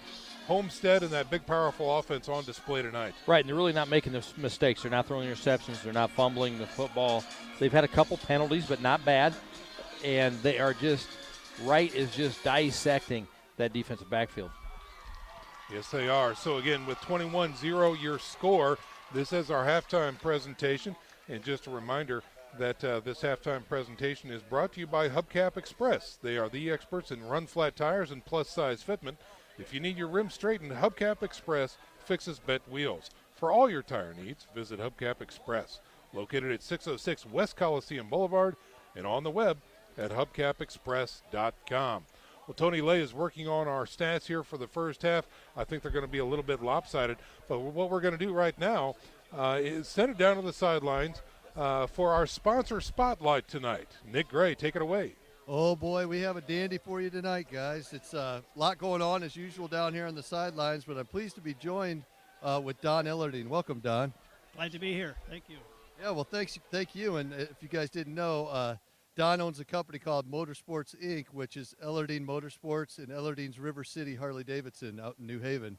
So prior to talking a little bit about the business, Don told me a little bit about his relationship with Redeemer Radio and, being a Catholic businessman and what that means to him. So, Don, why don't you expand a little bit on that? Yeah, we've been, associated with Redeemer from early on for many years, and it's really been a wonderful experience. It's a great station in the community, and one of the things that stands out to us, to Mary Kay and to myself, is that we've experienced a number of, converts to the faith. I'm a convert, and we've experienced a number of converts whose journey started with listening to Redeemer Radio, and so I think it's a gem in the community, and of course we love supporting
How do you design one of the most advanced DRs in the country? At Parkview, we did it by focusing all our attention on you, the patient, by involving doctors and nurses in the design process, by creating quieter, more private spaces, and by leading the region in heart, stroke, and trauma care. This is not your typical emergency room. It's Parkview. In an emergency, isn't this where you'd rather be? Parkview, your partner in health. Southside has a large number of our students from our IB program accepted into the IU full immersion program, and so obviously us getting them into foreign languages is making them prepared for that. Avec le pays, je suis plus global et pour cette raison j'aime bien en français. I said that with IB, I feel like a more global-minded person. For that reason, I think IB is really important.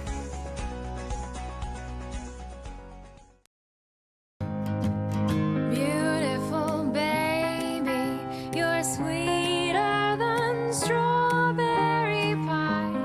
Just like the morning, your smile brings the sunshine. The Parkview Family Birthing Centers, with everything you need for baby, plus birth planners, expert physicians, midwives, and more for you. I'm a Parkview mom. You can be too. Learn more at parkviewmom.com. It's more than winning state championships and titles. It's more than challenging your cross-city rivals. FWCS Athletics brings out the best in students, giving them confidence, discipline, and a will to persevere. See how we compete and see what we do at fortwayneschools.org.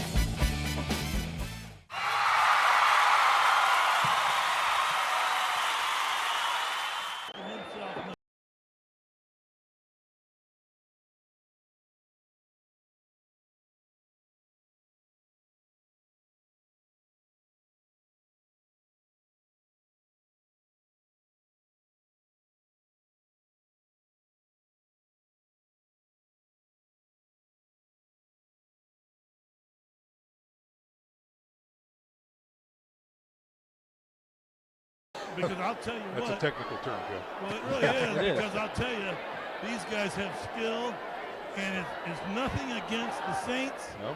And I'm starting to feel it's nothing against the Knights. You just got a better football team out here. Talent, and then they got a coaching staff that works up a tremendous game plan. Because here they are, they're going to get the ball in the third quarter. Yeah, no, it's a great observation, Godfather, and I think he hit more than a few nails on the head there, Joe. So when one looks forward to the third and fourth quarter here, if you are the Saints, what was your message to these guys in the locker room? Well, you got to come out and fight. You don't give up, obviously. I mean, that's got to be your message. But really, defensively, you got to get a stop and a turnover early here, right out of the chutes. And something positive has to happen. There just hasn't been a lot positive that's happened for the Saints. They just really have been unable to stop consistently this Homestead offense. Right. All right, total offense here. Here's what we got. For the Saints in the first half, 88 total yards. Keep in mind, this is a Saints team that came in averaging 356 yards a game. Right. Only 88 yards they were held to. For the Homestead Spartans, 236 first half yards. They come in averaging right about 400 yards per game. So they're ahead of pace, and the Saints are far, far behind pace here tonight. We are getting ready to kick off the second half of action. Before we do, we're going to step out for another 1 minute break. SAC football is right around the corner, folks. 21-0 is your score. Homestead on top. And you are listening to SAC football on Redeemer Radio 106.3 FM. How do you design one of the most advanced ERs in the country? At Parkview, we did it by focusing all our attention on you, the patient, by involving doctors and nurses in the design process, by creating quieter, more private spaces, and by leading the region in heart, stroke, and trauma care. This is not your typical emergency room. It's Parkview. In an emergency, isn't this where you'd rather be? Parkview, your partner in health. Beautiful baby, you're sweeter than strawberry pie.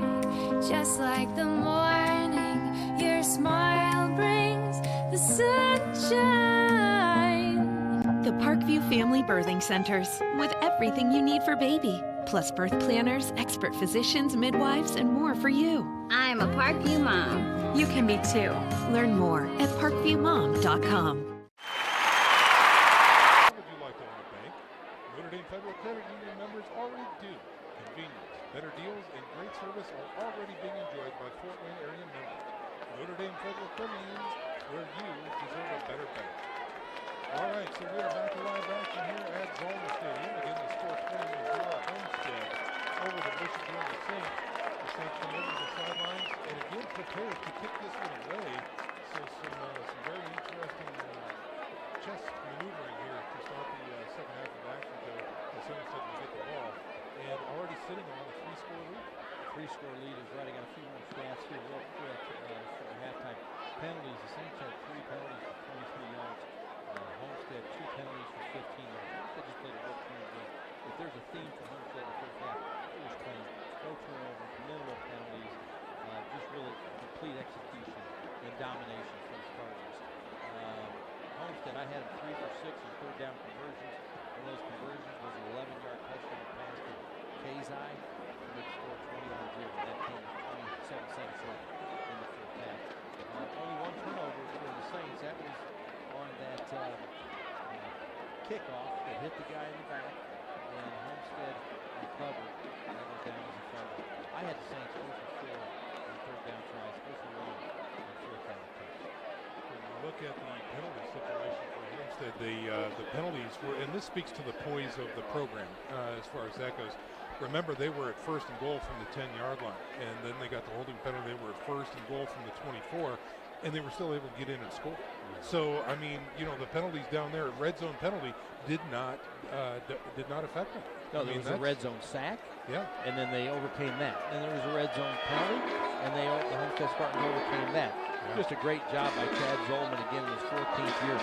Great job by Chad Zolman and staff getting his team ready to play tonight after a big win last week. Remember, this three-game stretch for the Spartans, Lewis, Dwenger, Snyder. Yeah. And Lucas Oil. Yeah. This is the meat of their schedule right here. So Garrett in to kick the ball away. The ball is resting at the 40-yard line on the right hash mark. 2 men back deep. That's Archbold, and I believe is that Cam, number 10, back deep for Homestead. And here is the kick, high end over end kick. And it'll be taken near the 15-yard line. Looking through the middle, going to the outside is number 10, still on his feet, near the 40, breaks another tackle, gets past the 50, into Dwenger territory, and gives a short field to the Spartans. That's Cam Shannon, number 10. Godfather talked about him in the first half quite a bit, and he's still making his presence known here to start the second half. He is electric. Yes. He really is. It's a great term. So here comes that electric offense led by Jaya Wright, number 18, a senior quarterback, Division I commit to Northern Illinois. Checking in at 6 foot, 170 pounds. Man in motion to the right side, read option, and they give it to the jet sweeper, and he is going to run into the linebacker core. Again, that's number 14, Layton on the carry. And it looks like T.J. Tittman comes up a little hobbled there. He's their strong safety. So we're going to get a sub in for TJ and let him walk that off. Yep. Checking in now is number 46 for the Saints, Sean. And, of course, that's Isaac King, the senior. So a gain of 6 that time by Layton for the Spartans. Brings up a 2nd and 4. In Dwenger territory at their 41-yard line. Here's another read option. Quarterback decides to keep this time. Bounces it outside. Hit in the backfield. Breaks another tackle. Finley pursuing from the backside and finally takes him out. Patrick Finley makes a great stop, but Jai Wright, he's not very big, 170 pounds, 6 foot, 170 pounds, but he plays so much bigger than that. He does shed tackles. We've seen guys all night just sliding off of him. He's got a great foundation there. Actually was able to turn that into a positive yard. Brings up a 3rd and 3 at the 40-yard line of the Saints. They check off and are looking at the sidelines for the play. Now they're back, twins right and left. Single setback from the shotgun is right. Here's a snap, looks to throw, guns it, left side. And oh wait, we've got a whistle on the play. Play is blown dead, and is it offsides? It looks like an offsides penalty against Bishop Dwenger. That will move the chains on a 3rd and 4. You jump off sides and give your opponent a 5-yard penalty or a first down. Wow. That's not good. No, they move it down to the 35-yard line of Bishop Dwenger now, and the chains.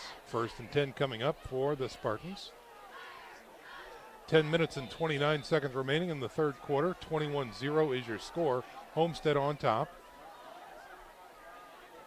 They back off the line of scrimmage, look to the sidelines, taking plenty of time here. Again, this drive started with a short field on a tremendous return by Shannon. Here's a snap, looks to throw, quick one out to the flats. He's got his man. It is caught near the 30, and that is where Taylor is dropped near the 30-yard line. So a quick 5-yard hitter out to the flats on the right. Tommy Steele on the stop, on coverage and on the stop for the Saints. 2nd and 5 as they keep the clock running here in the third quarter. Taylor, the junior, number 89, he is lanky. His numbers don't prove out. I mean, it's 6'2", 180 pounds, but he knows how to stretch and grab. He's a great receiver. Trips package to the left now. One wide right is Taylor. Single set back is Archbold. They flow to the right side. Play action. Out to the outlet. It's Archbold on the run. The 10, the 5, and he is knocked out of bounds before he scores. So a quick throw out of the backfield to Archbold on the drag route, and they scorch the Dwenger defense and give them a 1st and goal at the 5. Jai Wright just does such a nice job, and the Saints defense is in a tough spot. If you try to bring linebackers to put pressure on him, he'll pick you apart. He's just so poised back there. He sees the blitz coming. If you drop linebackers and give him plenty of time, he picks you apart. It's really a no-win situation. Yeah, and then he can use his legs that way, right? Too. Yeah, it's tough. 1st and goal for Homestead. From the 5, outlet pass, left side. He's got the edge. Can he get in is the question. He can. Touchdown for Archbold, number 7. Another great drive, great execution by this Homestead offense. They are really clicking on all cylinders here tonight, and they did what they're supposed to do. Come out after half and put the ball in the end zone. That's exactly what you're supposed to do. They did it. 27-0 is your score now with 9:15 remaining in the third quarter. Gunnar Fry, number 35, in to chip this one in to possibly make it 28-0. Archbold on the hold. The kick is up, and it is good. 28-0 is your score now with 9:15. We're going to step out for a 30-second break.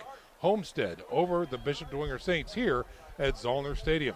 You're listening to SAC Football on Redeemer Radio 106.3 FM. How's it going? It's me, the Eagle from First Federal Bank. While I love to hang out at my nest, I am an eagle. I've got a soar. That's why I bank with my friends at First Federal Bank. With their mobile banking app, I have options. I can bank at the branch and beyond. Head over to first-fed.com and check them out today. You can even open your account online while you're there. I'll talk with you later. I've got to fly. Member FDIC, Equal Housing Lender. Back to live action. This is third quarter action here from Zollner Stadium, where the Homestead Spartans have just scored again, and it is now 28-0. Let's check in with Nick Gray. Well, everybody, over at Bishop Lewis, Concordia is leading that one 14-17. Northrop's out at Carroll, and Carroll's beating Northrop 28-7. Right now, Snyder's leading Southside 21-6. New Haven at Leo. New Haven's winning that one. Or Leo actually is winning that one 17-14. Sorry about that. Yeah. So a lot going on. We'll keep up on it, and they will focus a little bit more on some of these updates throughout the second half. There you go. Good stuff, Nick. Thank you very much. So Homestead in to kick this one away. Bailey, number 91. Again, shibs it on the ground, takes a hop, and gets into the secondary, and fall and covered is Steele back at the 19-yard line. Just had to fall on it. No chance of a return that time, as it was getting wild, and good job by Tommy Steele to just cover that ball. Folks, just a reminder that the St. Felix Catholic Center in Huntington, Indiana offers one-day and overnight retreats with over 70 rooms. Be sure to visit Our Lady in her grotto and walk the 30 scenic acres. St. Felix is the former home of Blessed Solanus Casey. Visit their website at sfcatholiccenter.com to schedule your next meeting or retreat. Here's Dwenger on 1st and 10 from their own 19. Quick throw to the flats, and it is tipped. Is it picked? Intercepted. It looks to be picked off by the Homestead Spartans, and it is. It is. Number 41 back there was able to get it. It looked like a tip ball, Joe. It was tipped. Tipped to the line of scrimmage, and the defender then dove and caught the ball before it hit the ground. Hey, guys. Cam Rogers on the interception that time. What do you have for us, Godfather? Well, I just want to give Joe kudos. He called that earlier. He said, you got to be careful throwing against these guys. They like to step up and pick. They're thieves. That's exactly what they did. Yeah, wow. So, again, it's not looking good for the Saints. Already down 28-0, and now an interception, giving the ball back to Homestead, again in Dwenger territory at their own at the 25-yard line. Here's Jaya Wright. Quick give. Archibald. No, read option. He's hitting the backfield. 2, 3, 4 Saints on him.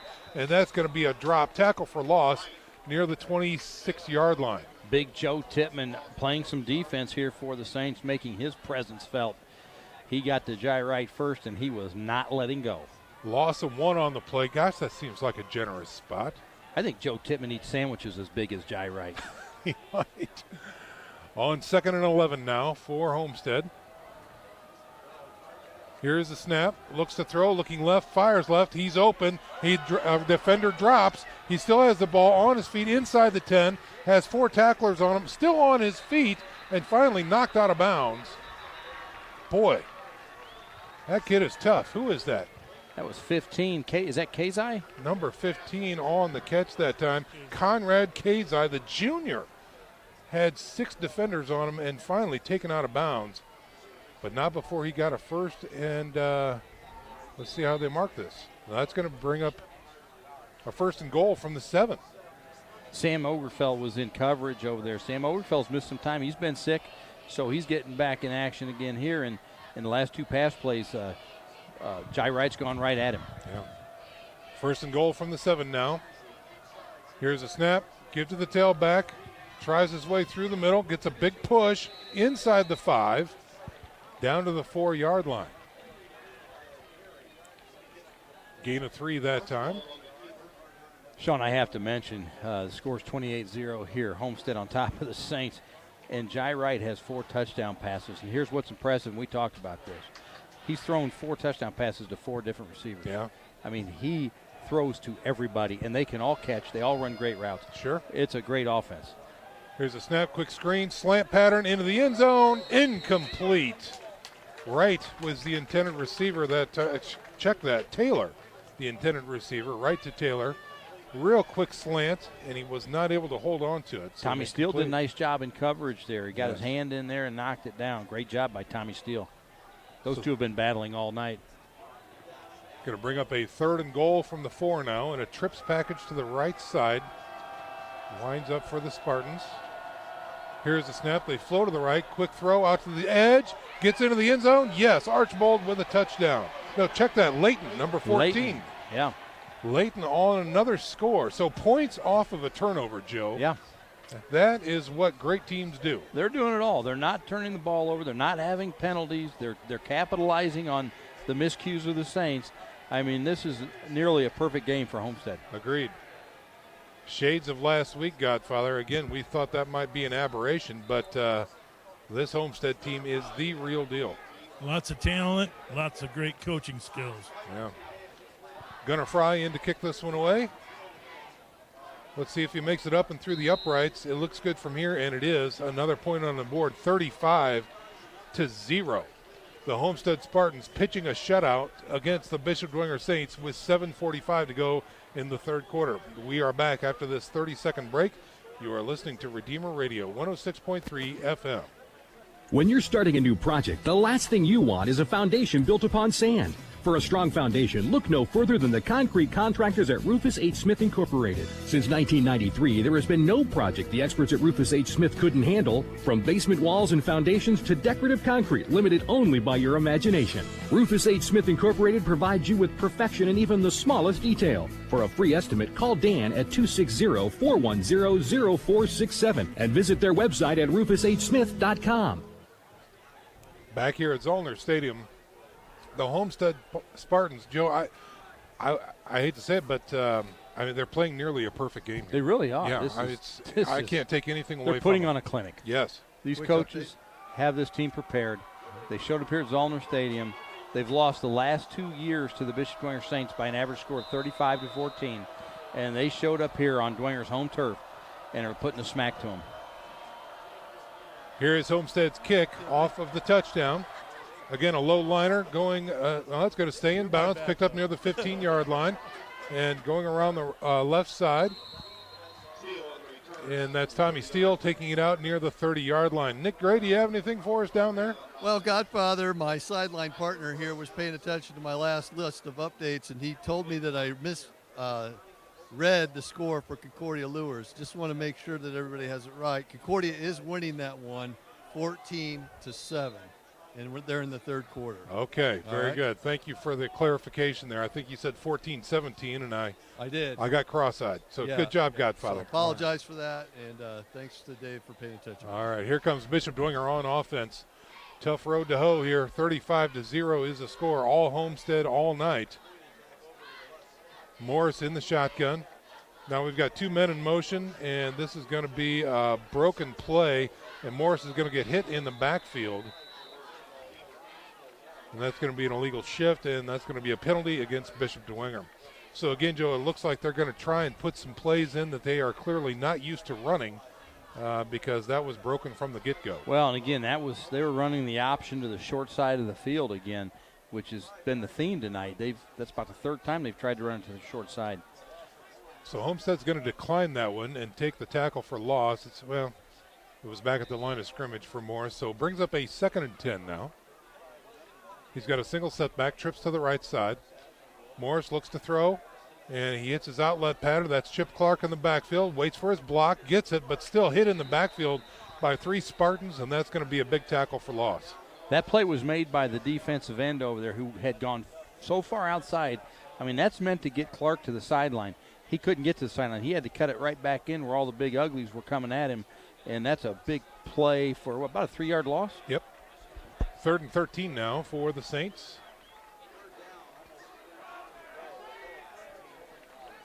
Twins to the right side, 1 wide out left. Morris looking to throw on 3rd and 13, guns it out to the flats. He's got his man, he breaks a tackle, gets out of 1, stretches for the sticks near the 40, but he's going to be just shy. Bradley Black on the catch. It's going to bring up 4th and 2 for the Saints. And it looks like the punt team is now coming on as the offense was lined up. And here come the punt team. A lot of confusion by the Saints at this point. The offensive line was at the line ready to go. Right. Yeah. And the punt team was standing behind them. So Garrett, number 24, in to kick this one away. Back deep, I believe that might be Shannon. High snap this time, but Garrett wrangles it in. High, short kick this time. It's going to take a bounce and a Dwenger bounce trickling into Homestead territory near the 38. No return that time, and that's going to stop the clock with 6:36 to go here in the third quarter. Homestead 35, the Bishop Dwenger Saints 0. Now, folks, it's going to be interesting to see. Next week, we're going to stay with the Saints right here at Zollner as the Carroll Chargers come into Zollner Stadium. And, again, Carroll had a tough open and is getting better week after week. Well, they beat Northside last week, Sean. Yeah. Okay. Okay. I don't know what else to say about that. 1st and 10 for Homestead here. At their own 37, now they back away from the line as the play is called in from the sidelines. Wright has a single setback, Twins right and left. Here is a snap, and he looks to throw, guns it to the left. It is caught. That's Layton, cannot make the break. Good open field stop that time by the Saints defender. I think that was Finley, number 49. That was Finley playing some cornerback over there tonight. But Layton caught it for a gain of 5. Brings up a 2nd and 5. Stayed in bounds, so the clock now still winding down. Close to 6 minutes to go here in the third quarter.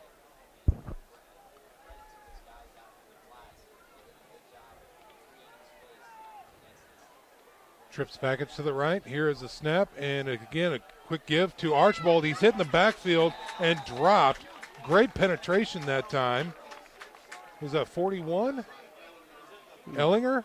Ellinger and Fabini? Ellinger and Fabini converge. Wow. They were there at the mesh point, Joe. Somebody missed a block.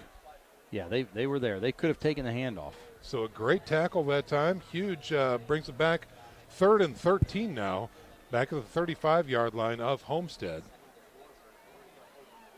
But the way these Spartans have been playing, that's just a minor setback here. They will line up again with Twins right and left with a single setback offset to the right. Here's a snap. He looks to throw. Pressure from the outside. Oh, he ducks out of it, rolls to the right, still on his feet, looking to get some room, and finally is taken down near the 36-yard line. That was Ellinger that came from his defensive line position, defensive end, and I was watching him, and Ellinger just rolled around that corner, lowered his inside shoulder, and and dipped in and got right around him, and he thought he was going to get a second sack. Yeah. And Jai Wright had other ideas. Yes, he did. So he was able to get back 2 yards, but it does bring up a 4th and 11. So the defense holds here for Bishop Dwenger as the punt team is on. A formation we have not seen a lot from Homestead. The snap is good, and it is a low line kick going out of bounds. And Dwenger's going to have good field position to start near their own 35-yard line. So just recapping here, 35-0 is your score with 4:31 remaining in the third quarter. Tico Brown and company coming on for the Homestead Spartans as Eddie Morris and the Dwenger offense back on the field to try and get something done here. Again, this Saints offense had 88 total yards in the first half, and really not much on their first 2 possessions here in the third quarter. Let's see if they get something here. Maybe third time's the charm, Sean. Morris in the shotgun, 2 twin tight ends looking to throw over the middle and incomplete that time. Little crossing pattern that time for Finley, who can't bring it in. And that's going to bring up a 2nd and 10. Looks like a little hurry-up offense now for the Saints as the line of scrimmage is already getting set as they put the ball down. Trips package to the right side. Finley going to be wide out to the right. Chip Clark on the backfield with Morris. Here's a snap. He looks to throw, going deep left side. He's got a man. That is Black with a huge catch for the Saints in Homestead territory. And that's what Brad Black brings back to this team. That young man can stretch the field. He's put on a lot of muscle in the offseason. He can stretch the field with his legs, and he can go up and make a play in the air. He's a heck of an athlete. That's what he brings to the Saints offense. Tremendous catch that time by Black down at the 28-yard line of Homestead. So a breath of life here for the Saints. 1st and 10 from the Homestead 28. Morris looks to throw, guns it to the right side, and it is caught. Again, Black gets out of one tackle. Oh, the ball is on the ground. Homestead now looking to pick it up. It's a scrum. Anybody's ball at this point. And let's see what the officials say. I think, yes, Homestead has it. Homestead has it. Oh, my goodness. They were spinning Black around, and he lost containment of the ball, and Homestead came up with it. Really, the Saints are a little fortunate there. The first guy that was going to go for the scoop 6, Sean, yeah, and he missed it. He did. Because his eyes got big. He knew his picture was going to be in the paper tomorrow right. morning, and he forgot one thing, the ball. But the Homestead Spartans were able to fall on it and get their 3rd turnover of this ball game. So just when the Bishop Dwenger Saints had a breath of life, a turnover gives the ball back to that high-powered Homestead offense. And here's Jai Wright and company taking over 1st and 10 at their own 33-yard line. Trips package to the right. He rolls to the right. Here's a pitch to the right. That's Archbold gunning for the sidelines, getting knocked out of bounds by Tipman, and he will get out to the 32, maybe the 33-yard line. That's right. TJ Tipman is back in the game. Nicked up a little bit earlier. Came out, got taped up by the trainer. He's back in. So they are going to spot him with no gain on the play, but they will stop the clock with 3:51 to go here in the third quarter. 35-0 is your score. Homestead over Bishop Dwenger. They're moving left to right on your radio dial, facing a 2nd and 10 from their own 32. From the shotgun, here's a snap. Wright looks to throw, looking over the middle, checks off, gets some pressure, throws. He's got his man. Another crossing route. It will be enough for a first down into Dwenger territory and dropped at the 48-yard line. That's Kazai on the catch. Kazai, he has that instinct the great quarterbacks have. He knows when the pressure's coming. He has that internal clock in his head. And again, if the Saints choose to only rush 4, which they did there, he's got time to survey the field for his receivers to get open. He bought time. His eyes stayed downfield, and he hooks up on a nice pass for a first down. In case I found the bubble. Here they are on 1st and 10. Uh-oh. Here's a head fake. He's got pressure. Oh, and he goes down. A shoestring sack that time on Wright. Is that Ellinger? It looks like. I think it is Ellinger from his defensive end position. That's his first sack of the season. The sophomore making a statement out there on the edge. Beat the offensive tackle, curled around, and was able to get a paw on the shoestring of Wright as he was stepping up into the pocket, and he is dropped for about a 4-yard loss there, back into Homestead territory at their own 48-yard line. So a 2nd and 14 coming up for the Spartans. Going to be a trips to the left package. One wide right is Taylor. Single setback is Archbold. He looks to throw, looks. Pressure again, dropped. Big scrum, and whistle's blown. Wright can't get the ball off, and that's going to be another sack for the Bishop Dwenger Saints. Ellinger and Bloom. I'll tell you what, Ellinger is getting in there. He's showing up. He's been getting a little bit more time this week in practice at defensive end, and I've heard some coaches say that he is really, really progressing as a defensive power player, and we're seeing it here in the third quarter. Hayden Ellinger is a sophomore, checking in at 5'11", 190, clearly playing bigger than what his stats are. Another tackle for loss brings up a 3rd and 17, that time a 3-yard loss for the Spartans. And 2 minutes to go now in the third quarter. They better get this one off. 2-1-0. Okay, let's see if they got that off. They did. Here's a quick give to Archibald. He breaks one tackle, finds his way around the left side, gets back close to the original line of scrimmage. But that's going to bring up a 4th and 11 now for the Spartans. The Saints defense has now gotten stops the last 2 third downs that the Homestead Spartans offense has had. So the Saints are getting it done. Can I say that? Well, to they an are. extent, yes, Yeah, of course they are. Yeah, the defense is They're holding not the giving offense. up, Godfather. You down there, Godfather? You at the concession stand. I think he went to the concession stand. No, I'm down here. Who you kidding? Who you kidding? I'm down here. There's no quit down there, is there, Godfather? No. I'll tell you what. I do like the Saints come gang tackling every time. Yeah. On 4th and 11, Homestead is in to punt this one away. They get the kickoff. Nice kick this time. Fair catch called for. Back at the 17-yard line by Tommy Steele. Hey, guys. Might have had a return there, but went the safe route. What do you have for us, Godfather? No, you guys thought I was at the concession stand. I was over there talking to Nick. Nick just tells me Concordia scored again, so it's now 21-7 Concordia. Oh, my. That's why my attention was kind of diverted. You were going silent when you heard you that might score. want to head to the concession stand. It makes me want to eat. You know me well. Here come the Saints on offense. 57.9 seconds remaining here in the third quarter.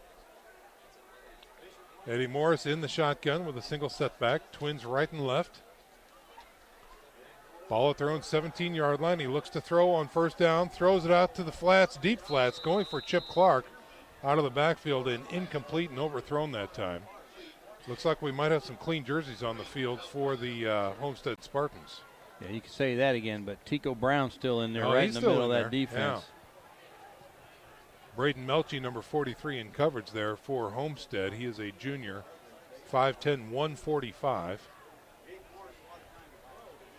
So the incompletion brings up a 2nd and 10 from the 17. And here's again a snap, looking to throw. He pump fakes, throws it deep right side, and it is caught. Unbelievable catch by Bradley Black. I said it earlier. That's what he brings to the offense. That was great coverage, by the way. Yeah, from he was Homestead. right there. I mean, but that was just an exceptional throw by Morris, an exceptional play by Bradley Black.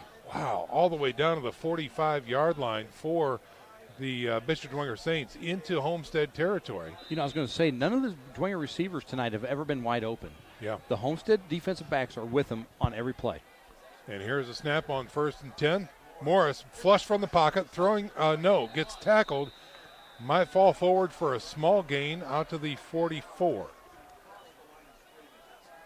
Well, they're going to mark it right at the 45, so no gain that time. What a game next week's going to set up between Homestead and Snyder at Lucas Oh, Oil. good heavens. On Saturday. On Saturday night. Or maybe Saturday day. I don't know the time. I don't know yet. Okay, Twins right and left on 2nd and 10. Single setback.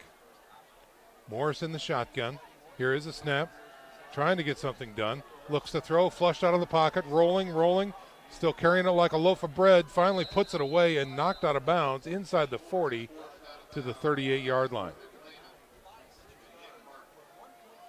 So you get some positive yards there. Brings up a 3rd and 4 for the Saints. They're going to mark him out at the 39. And this time the Saints are going to huddle up. Take some time here. Hey, Godfather, what are you seeing down there with Tico Brown in the center of this offensive line? I know last week Tico spent a lot of time in the backfield. Is the center of this offensive line kind of at least keeping him a little bit in check? No, he's really not.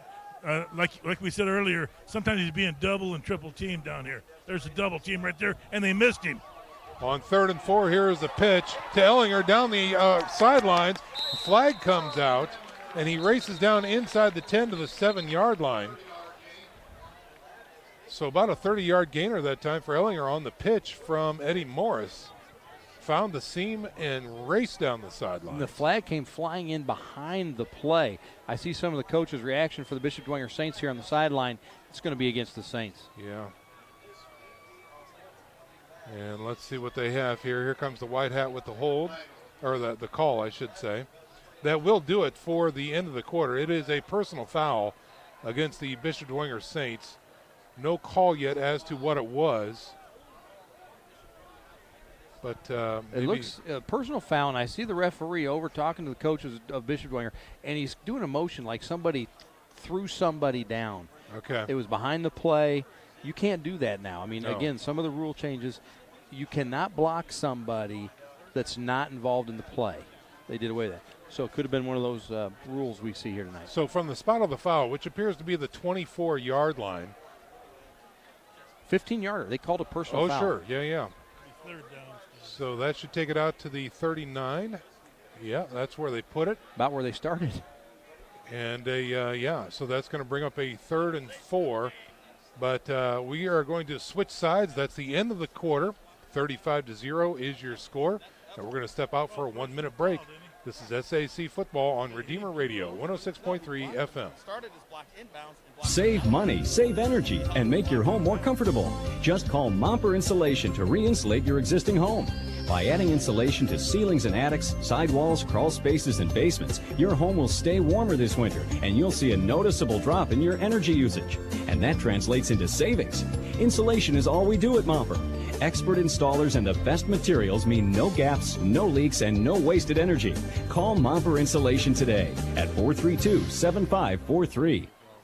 Nick? Looking for an orthopedic specialist? Ortho Northeast has been serving the community for 50 years with offices in 3 convenient locations. Dr. John Pritchard is a board-certified orthopedic surgeon with 24 years of experience with O&E and can assist you with the best treatment plan for your knee or shoulder pain.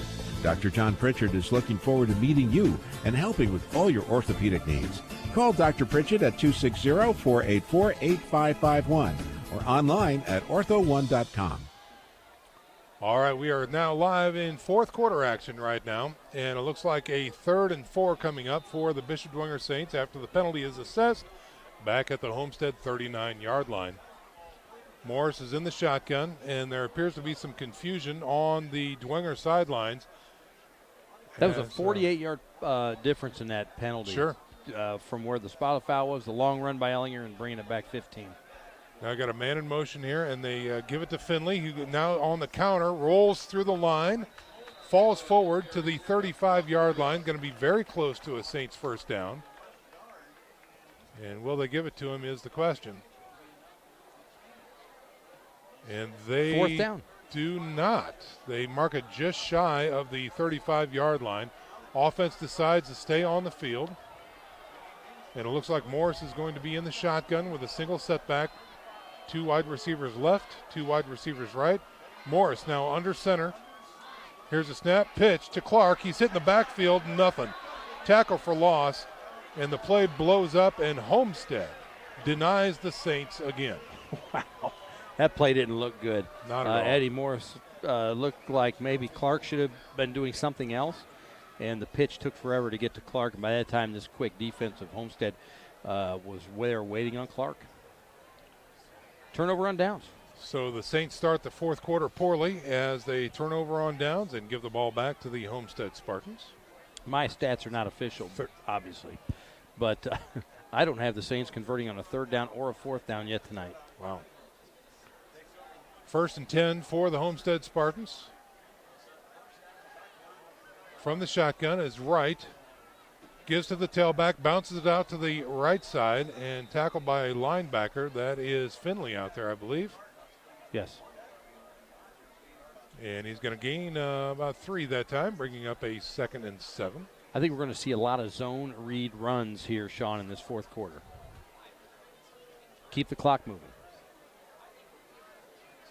After this play, we'll check in with Nick Gray from the sidelines. Probably has some updates for us. We are in the fourth quarter here, the clock ticking down with 10 minutes and 45 seconds remaining. Little tighter formation now for the Homestead Spartans. Man in motion floating to the left. Here is the snap, and again, trying it right through the middle, and not much there as they go down. Nick Gray, what do you have for us? Well, like Dave reported a little bit ago, Concordia did score again against Lures, so that one's 21-7. Concordia leaving that matchup, just starting the fourth quarter, too. Wayne's beaten Northside 27-12. Carroll's up Northrop 35-7. I haven't gotten an update in a while, but last I heard, Snyder was beating Southside 35-12. Leo's beaten New Haven 24-14. Wow. Columbia City's beaten Huntington North 14-3. DeKalb is losing to East Noble 27-9. And then Casey's favorite team, Woodlands, beating Bluffton 41-7. Purdue is also beating Ohio. Got that from our buddy Eddie, the man on the street. Back up to you. All right, during that update right there, a huge play by Homestead, a crossing pattern over the middle to Kazai, and he runs roughshod through the defense into Dwenger territory, marking him down at the 33-yard line. So again, that high-powered offense still flexing its muscle out there, Joe. Impressive. There's no quitting Homestead either. 1st and 10 for the Spartans.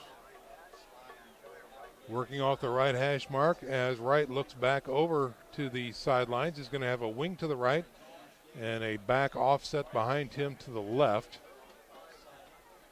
On 1st and 10, here's the snap, and again, it's another read option through the middle, finding a seam, bouncing it out to the left. And that is number 41 on the carry for Homestead. And that's Camden Rogers, who's been getting some carries here in the fourth quarter. Now some defensive substitutions for the Saints as looks like Henry checks out and gets a splash.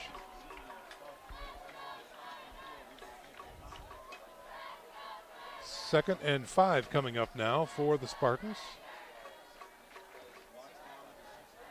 Wright looks over the defense. Dwenger lines up in a 4-4 on defense. Here is a quick give to the tailback around the right side. Nothing there. Ellinger again. Great penetration by Ellinger from his defensive end spot. We've been calling his name all night. From his defensive end spot. He's just making play after play. He had that nice long run. Unfortunately, was called back. Ellinger is having a breakout game here tonight. He is. No gain on the play for Homestead. That's going to bring up a 3rd and 5. As the clock continues to tick, 35-0 is your score. Homestead walking away with a statement victory tonight over the Dwenger Saints here at Zollner Stadium. First time they've played at Zollner, and it's a good showing by the Spartans. It's a statement victory for Homestead the last 2 weeks against the Bishops. Right. On 3rd and 5, Jai Wright in the shotgun. Now a man in motion is Kazai. And they fake the jet sweep to him, and the pass is setting up. He's got pressure, and he is flushed. He's still on his feet. He's on his hustle horse at the 30, the 25, backside block, and a flag comes out.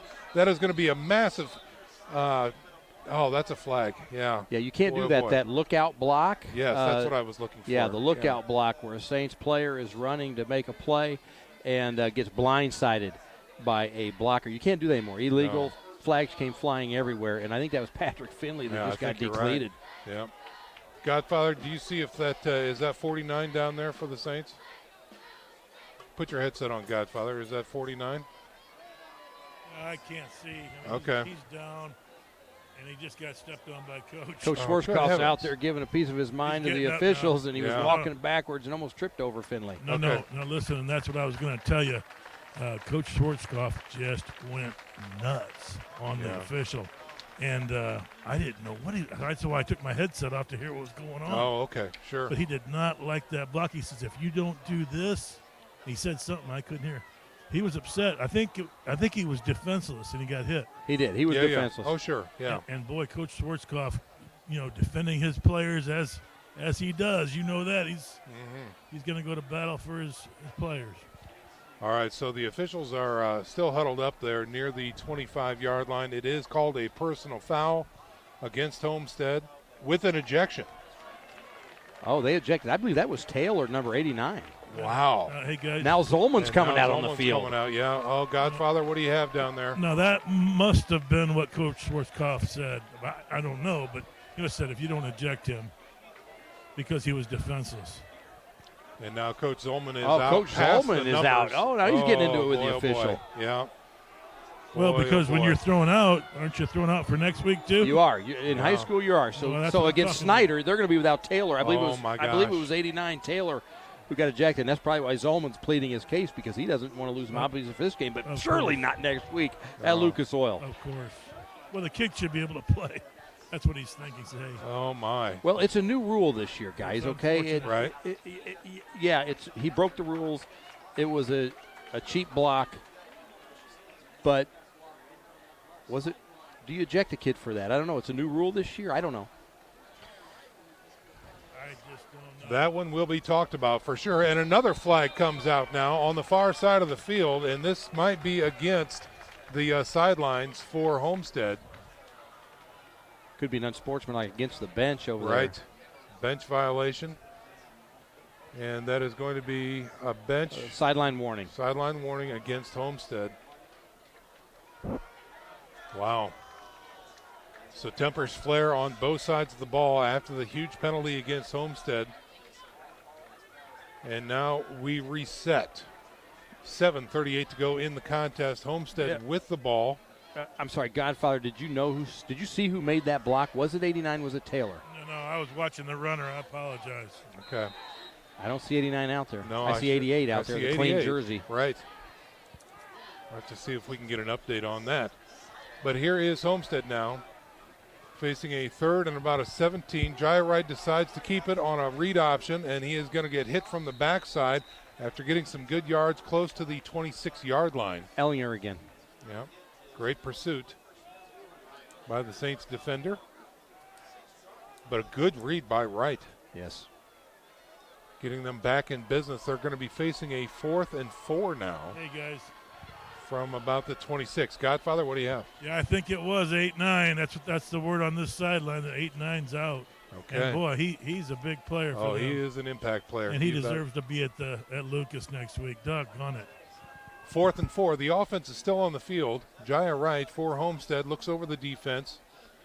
Here is the snap. He looks to throw. He's got pressure coming. Steps out of it. Goes to his right. Still has pressure. Decides to get the first down and more. Goes to the outside. He's at the 10. Gets a block. Touchdown.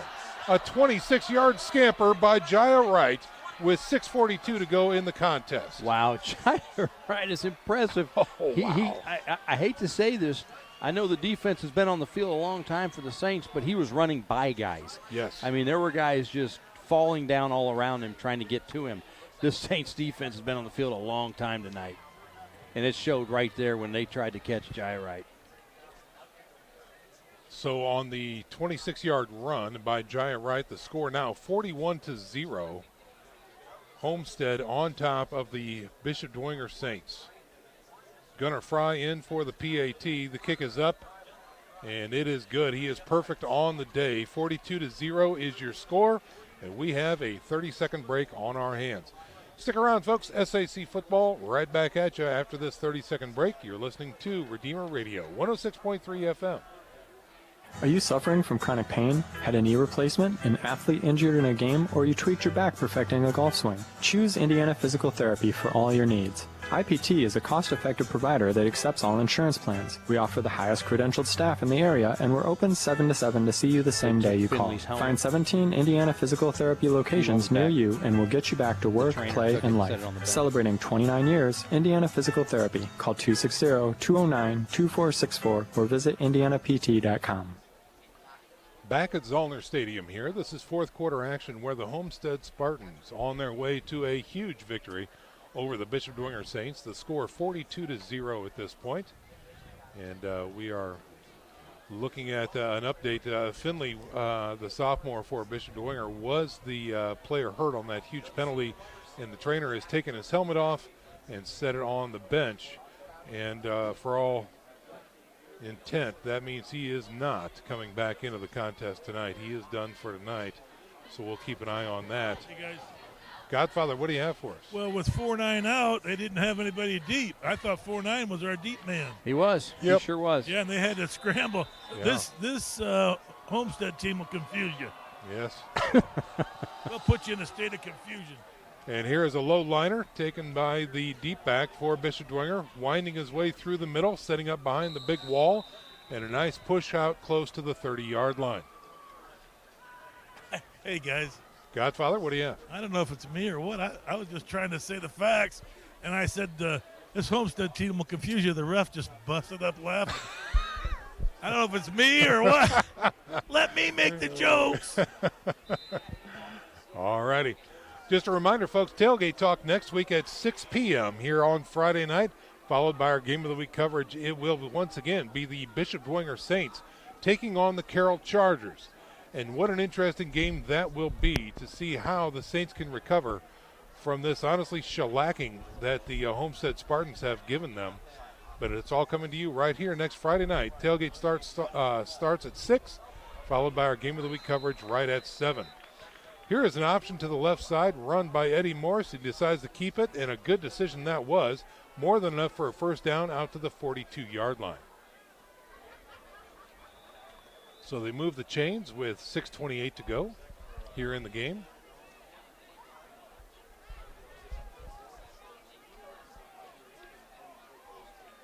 On 1st and 10, Morris barks out some orders. He's got a trips package to the right, one wide left, and a single setback is Ellinger. Here's a snap, and Morris looks like he decides to run it now. Breaks it out to the right side as nothing was there in the middle. Gets to the 45, gets to the 50. He's got a good downfield block and gets out into Homestead territory to about their own 46-yard line. So they mark that right at the 46. Another first down for Eddie Morris. As nothing was there in the middle, and he bounced it out to the right side for good success. Sean, the last time the Saints were shut out at home was 2012 when they played Snyder. I believe that was like 43-0, thanks to Casey O'Boyle for that little factoid. Wow. Here he is in the pocket looking to throw over the middle. Seam pass, nearly picked. He was going for Chip Clark, and nothing was there. So an incomplete pass. Nice looking throw, just overthrown that time. Good spiral, nice heat, just a little too far. Sean, we're going to learn a lot about 4A tonight, buddy. Okay. 5 of the top 10 teams in 4A AP poll are taking on undefeated teams tonight. Wow. So there could be a shakeup in the polls next week in 4A. Very interesting. Keep an eye on that. So the Saints off the incompletion, wind up with a 2nd and 10 now at the Homestead 46. Empty backfield for Morris as he looks to throw, checks off, rolls to his left side, now stops, comes back, looks to throw again, finally fires downfield and nearly picked, but incomplete that time. Going low, was that Steele over there? I think it was. Can't get the number. It's kind of muddy at this point. Eddie Morris was rolling left. He stopped and started to come back right. He saw Tico Brown, and he decided not to come back. I'm going to throw this rascal. I'm going to throw it. So 3rd and 10 now off the incompletion. Same formation now. Trips to the left, one wide right is Black. Single setback. Here is a snap. Got protection. Now decides to tuck it and run. Gets out of that, and he's still on his feet, going to the right side. Good block. And another flag coming out. And this one is going to be that same call. The lookout block. The lookout crackback block against the defenseless player. Let's see. It was 84 Bradley Black who threw the block. Let's see if there's an ejection here. And he had a big stick that time. You know, Homestead will want turnover. I mean, if this is an ejection for Bradley Black, and I don't know if it will be or won't be, I mean, the kid just his first game back coming off of injury. He might have to sit another one out. And that was, he hit 41 Cam Rogers, who was in pursuit of Eddie Morris. So the exact same play this time happens against the Saints. They are going to start the march, I believe, near the 35-yard line, which would have been a first down for the Saints. And they should take it down to about the 50. I did not see the signal from the official. I'm sure Chad Zolman across the field wants an ejection, Sure right? he does. Sure he Hey, does. you threw my guy out. And there goes the white hat. He wants to talk to Chad Zolman. So Zolman is out on the field. He doesn't go past the numbers this time, but he surely wants to talk to the white hat about it. Oh, look at the white hat. He's going down. So the penalty results in actually a 4-yard loss for the Saints. Actually about a 15-yard loss because it was enough for a first down. But from the original spot, they move it back 4. Ball now resting right at the 50-yard line with 5:43 to go. Again, if you're just joining us, it's all Homestead all night. They've put on a clinic both on offense and defense, 42-0. It's been 5 years since the Saints have been shut out at home. The Snyder Panthers, the last school to do it back in 2012. You know, Tony brought up a good point. You know, that block by Black was more in the torso, right? Whereas Taylor went high on that, sure, you know, a little more towards the head, which could have been cause for the ejection. But there is no ejection. Black's on the field. He's on there. 3rd and 14 now for the Saints. And again, they look to throw. They go deep. He airs it out. He's got a man. That's Black, who had separation right through his hands. Yeah, he made 2 acrobatic catches earlier, and that was the most open he's been all night by about a step and a half. Yeah. Hey, Tico Brown introduced himself to Eddie Morris there too. Yeah, and Morris gingerly walks off as the punt team comes on. So the incomplete pass stalls the drive for the Saints with 5.5 to go in the contest. And the punt team comes on. And Finley is back on the field. 49 right here. He He's took going his down helmet as a gunner. He took his helmet. He jumped back in there. Wow, look at that. Usually when I saw the trainer take his helmet and walk it all the way over to the trainer's table and put it down. That usually means you're done. He's going to light up as the tight end over here. Here is a snap for Garrett. High end over end short kick this time. Fair catch called for by Homestead near the 25-yard line. Caught successfully by Raber. Sean, we got to talk about, we got a lot going on down in Florida right now. Big storm coming down. You know, we got to pray for those people down there. That could be a real mess. Yes. And you know, we've got business dealings down in Houston. Actually, one of our inside folks is down there at Houston, and she said it's actually worse after because I think so. Now it's muddy and 95 degrees, and the stench is unbearable. The internet, the electricity, everything is spotty. There's nothing you can count on, and she said it just stinks to high heaven everywhere you go. And yeah, I just can't imagine what Florida's going to be like after that now too. Yeah. So here is a new quarterback in now for the Homestead Spartans, and that is Vince Scavo, number 12. He is a senior, 6 foot, 170 pounds. Quick throw to the right side is incomplete, and that brings up a 2nd and 10. Mass exodus for the Saints defense. The whole second unit has now come in.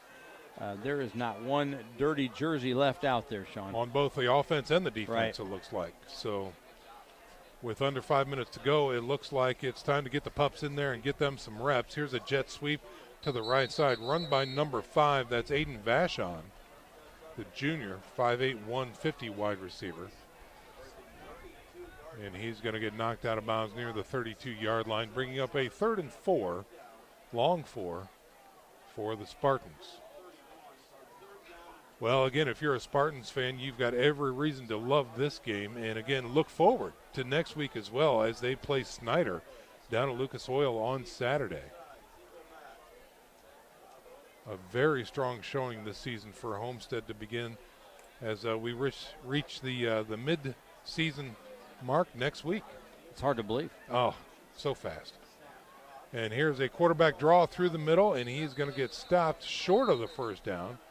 And now we've got a flag coming out in the defensive backfield. Getting a little chippy. And let's see, I think we probably need to hear from one of our friends, especially Pete Henry, huge supporter of Redeemer Radio over at H&L Electric. They are your full-service electrical contractor. From commercial and industrial to residential, H&L Electric can handle it. Give Pete Henry a call over at H&L Electric for all of your electrical needs, both business and for your residents. Electric work with a smile.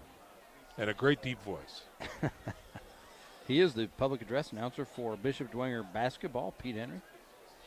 4th and short brings on the punt team for the Homestead Spartans. Good snap this time. Pressure coming, but they get the ball away. Nice kick that time. It's going to take a bounce near the 39-yard line and goes out of bounds shortly thereafter. No return that time by the Saints. And the ball is at the 36-yard line where the Saints on offense will take over. Speaking of prayers, we want to keep our pilgrims in prayer as well. Redeemer Radio Odyssey sponsoring a trip to the Holy Land, and they leave on Monday. So keep all your friends and relatives in prayer as they go to the Holy Land. How exciting is that? One day you're going to have to buy that trip for me, Joe. I'm going to have to. I heard it here. He's going to have to. You're going to have to. One day. Here it is, a new quarterback now on the scene. That's Patrick O'Keefe for the Bishop Dwenger Saints, and a host of clean jerseys on the field for both offense and defense now. As we're at 4.5 to go and the stands are emptying, and this one is basically in the books at this point. We'll see if the second team offense can make a score here for the Bishop Dwenger Saints as a run off tackle left. Gains 4, bringing up a 2nd and 6 near the 40-yard line. Well, we wondered, Sean, coming into this, how good were the Bishop Dwenger Saints? Sure. When you start the season with Wayne, North, and South, you just don't really know. You don't get a good barometer. The test has not been there yet. Yeah, and Homestead has played a couple tough opponents in Concordia and in Bishop Lures. They were battle-tested, and the Saints come out here today and really got punched in the mouth. Yeah. They had no answer for Jai Wright. Nope. They had no answer for this Homestead offense. Yep. And they really offensively had no answer to find ways to consistently move the ball against this Homestead defense. Yeah. This was complete domination today by the Spartans. Jacob Schwarzkopf, the senior running back that time, moves the ball, gives them a 3rd and 1 coming up from the 45-yard line. O'Keefe in the shotgun, gets the snap, looks to throw, throws it to the flats. It is caught near the 50, looking for some more room, but won't get any. Is number 47, Alex Fosnaw. He is a sophomore from St. Vincent's. 6'1", 150, Fosnaw. So again, folks, next week we will be back with the Saints. Again, checking their progress after this shellacking by the Homestead Spartans as they take on another 6A squad, the Carroll Chargers, here at Zollner. Yeah, Carroll beat the Saints last year, really punched them in the mouth last year. You remember that was just a turnover fest last year for Bishop Dwenger at Carroll High School. Ugly game. Ugly game. Yeah. And so we'll see if the Saints can rebound, and we'll see what the Carroll Chargers can put together and see if they can come into Zollner and defend that win of last year. Under 3 minutes to go, and we're going to give Nick an opportunity to get set up with what could be our last update from around the area tonight. Come on, Nick. As he is I'm right here, guys. Handing the hot dog over to Godfather. And well, I tell you what, everybody, Godfather's about done with this game. He's starting to take his gear off. So we all knew it would happen. Oh, yeah. Concordia is beating Bishop Lures 21-7. Wayne's up on Northside 27-12. Carroll's leading Northrop 49-7. Southside has scored twice, but Snyder scored 45 points, so 45-12 there. Belmont's beating Norwell 21-7. New Haven at Leo, that one's close. Right now, New Haven just scored, so it's Leo 27, New Haven 21. Oh boy. Columbia City's beating Huntington North 14-3. East Noble's beating DeKalb 34-9. Woodlands beating Bluffton 48-19. And then Cherubusco is leading Eastside 21-9. So that's what we got. Back up to you guys. All righty. Thanks very much for that update there, Nick. O'Keefe on a nice little quarterback keeper that time, little draw. And he does move the ball down the field deeper into Homestead territory, but it will bring up a 4th and 3 for the Saints with 2 minutes and 30 seconds remaining here in the contest. And it looks like the offense is going to remain on the field under the leadership of O'Keefe. He is a sophomore quarterback. Let's see, 5'11", 170 pounds. Great athlete. Patrick O'Keefe is a great athlete. He plays a lot of defensive back for the Saints as well in a backup role. I expect a lot of great things out of Patrick going forward here in the next few years. Here they try the option to the right side. A flag coming out from the back judge. And let's see what they call here, as he was really thrown down out of bounds. And let's see, this is going to be a face mask personal foul against Homestead. So that will advance the ball. He was shy of the first down as he was trying to get the edge, but the penalty will keep the ball with the Saints and move deeper into Homestead territory. Sean, only the second penalty of this half for the Homestead Spartans, and it comes from one of their backup units here. Their only other penalty was that lookout block by Taylor. Yeah. So just no real penalties to speak of. Well, here. and this is, again, why I picked Homestead this week against the Saints, having watched them play such a solid game against Lures. I had real concerns for the Saints, and unfortunately for Saints fans, they were warranted. I mean, this is a very high-quality squad. I'm impressed, and I'm not easily impressed. No, you are not. And here is where they play dead here. It looked like a broken play to begin with. The best thing that happened for the Saints was that thing getting blown dead. There was people running in every direction. Yeah, but where they should. But where they should, there was it was bedlam. 2:06 remaining in this contest as the second teams now try to figure some things out. And that's going to be a 5-yard penalty against the Saints. Very special thanks to Mr. Don Ellerding to stop by our game tonight for our sponsor spotlight. Hey, that was a great interview. And listen, when he talked about beer tent and dunk tank, I mean, those are my two favorite things in the whole you world. had me a dunk tank, and then you throw in a beer tent. Oh, my heavens. If we could just get the Godfather to maybe volunteer to get in that dunk tank, he could raise a lot of money for a very good cause. Oh, too funny. He's got his headset off. He can't even respond. He doesn't even know. Don't do it. Don't do it. All right, so we are winding down the action here from Zollner Stadium as we've got a I formation here. Give to Schwarzkopf right up the gut. Takes it north of the 25. They're going to mark him down right at the 25-yard line, bringing up a 3rd and 6 now for the Saints. I still have the Saints not converting a 3rd down conversion tonight or a 4th down conversion. I could have missed one in there, but this defense for Homestead's pretty darn good. Darn right. I formation. They fake it. He rolls out. O'Keefe looking to throw.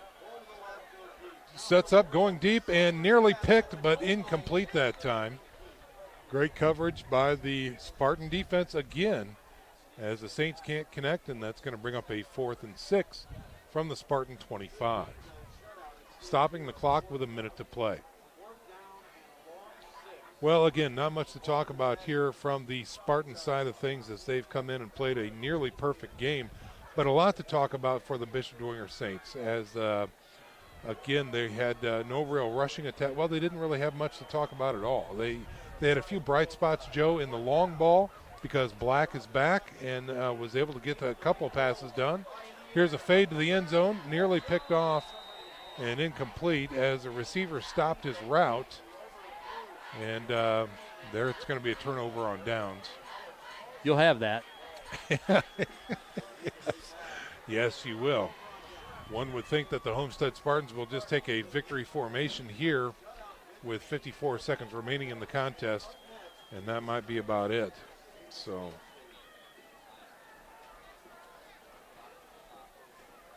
and if in fact they do that, we're going to go ahead and step out for a 1-minute break and then come back with our wrap-up. And a very tight formation by Homestead. They take a knee, and that should be about it. So we're going to step out for a little 1-minute break. When we come up, after that break, we'll wrap it up and send it home. You're listening to SAC Football right here on Redeemer Radio 106.3 FM.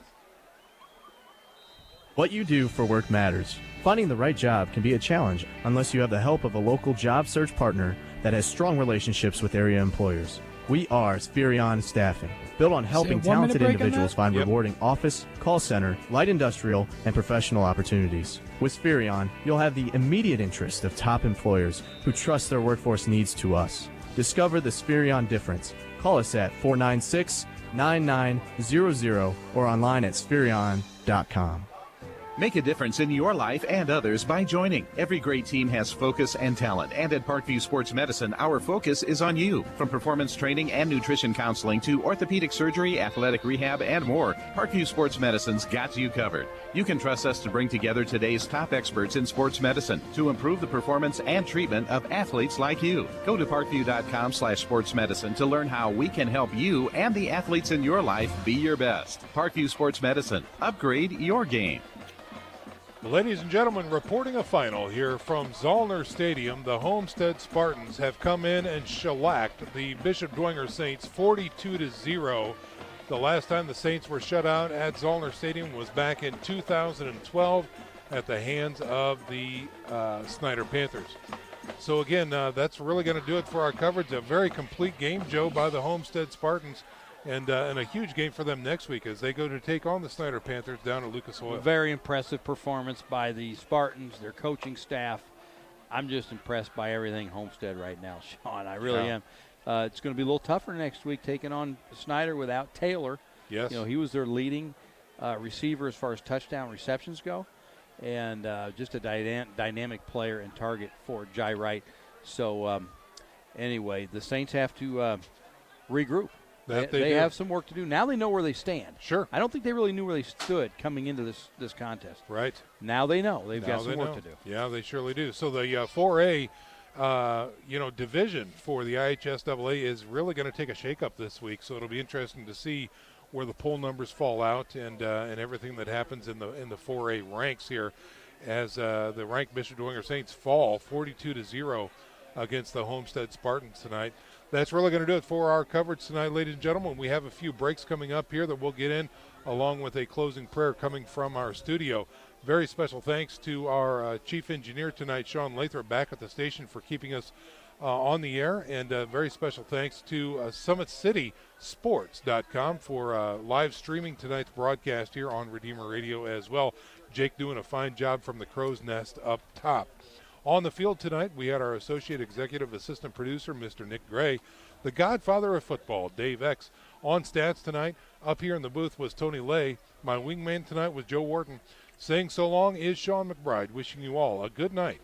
May God bless you, and we'll see you on the sidelines. This is SAC Football on Redeemer Radio, 106.3 FM.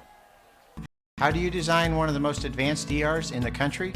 At Parkview, we did it by focusing all our attention on you, the patient, by involving doctors and nurses in the design process, by creating quieter, more private spaces, and by leading the region in heart, stroke, and trauma care. This is not your typical emergency room. It's Parkview. In an emergency, isn't this where you'd rather be? Parkview, your partner in health. Southside has a large number of our students from our IB program accepted into the IU full immersion program, and so obviously us getting them into foreign languages is making them prepared for that. Avec le pays, je suis plus global, et pour cette raison j'aime bien le français. I said that with IB, I feel like a more global-minded person. For that reason, I think IB is really important.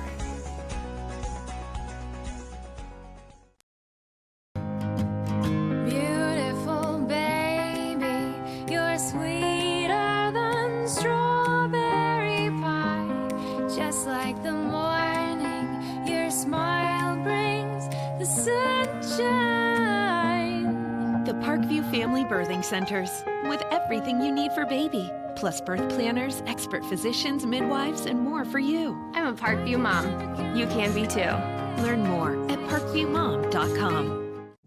It's more than winning state championships and titles. It's more than challenging your cross-city rivals. FWCS Athletics brings out the best in students, giving them confidence, discipline, and a will to persevere. See how we compete and see what we do at fortwayneschools.org.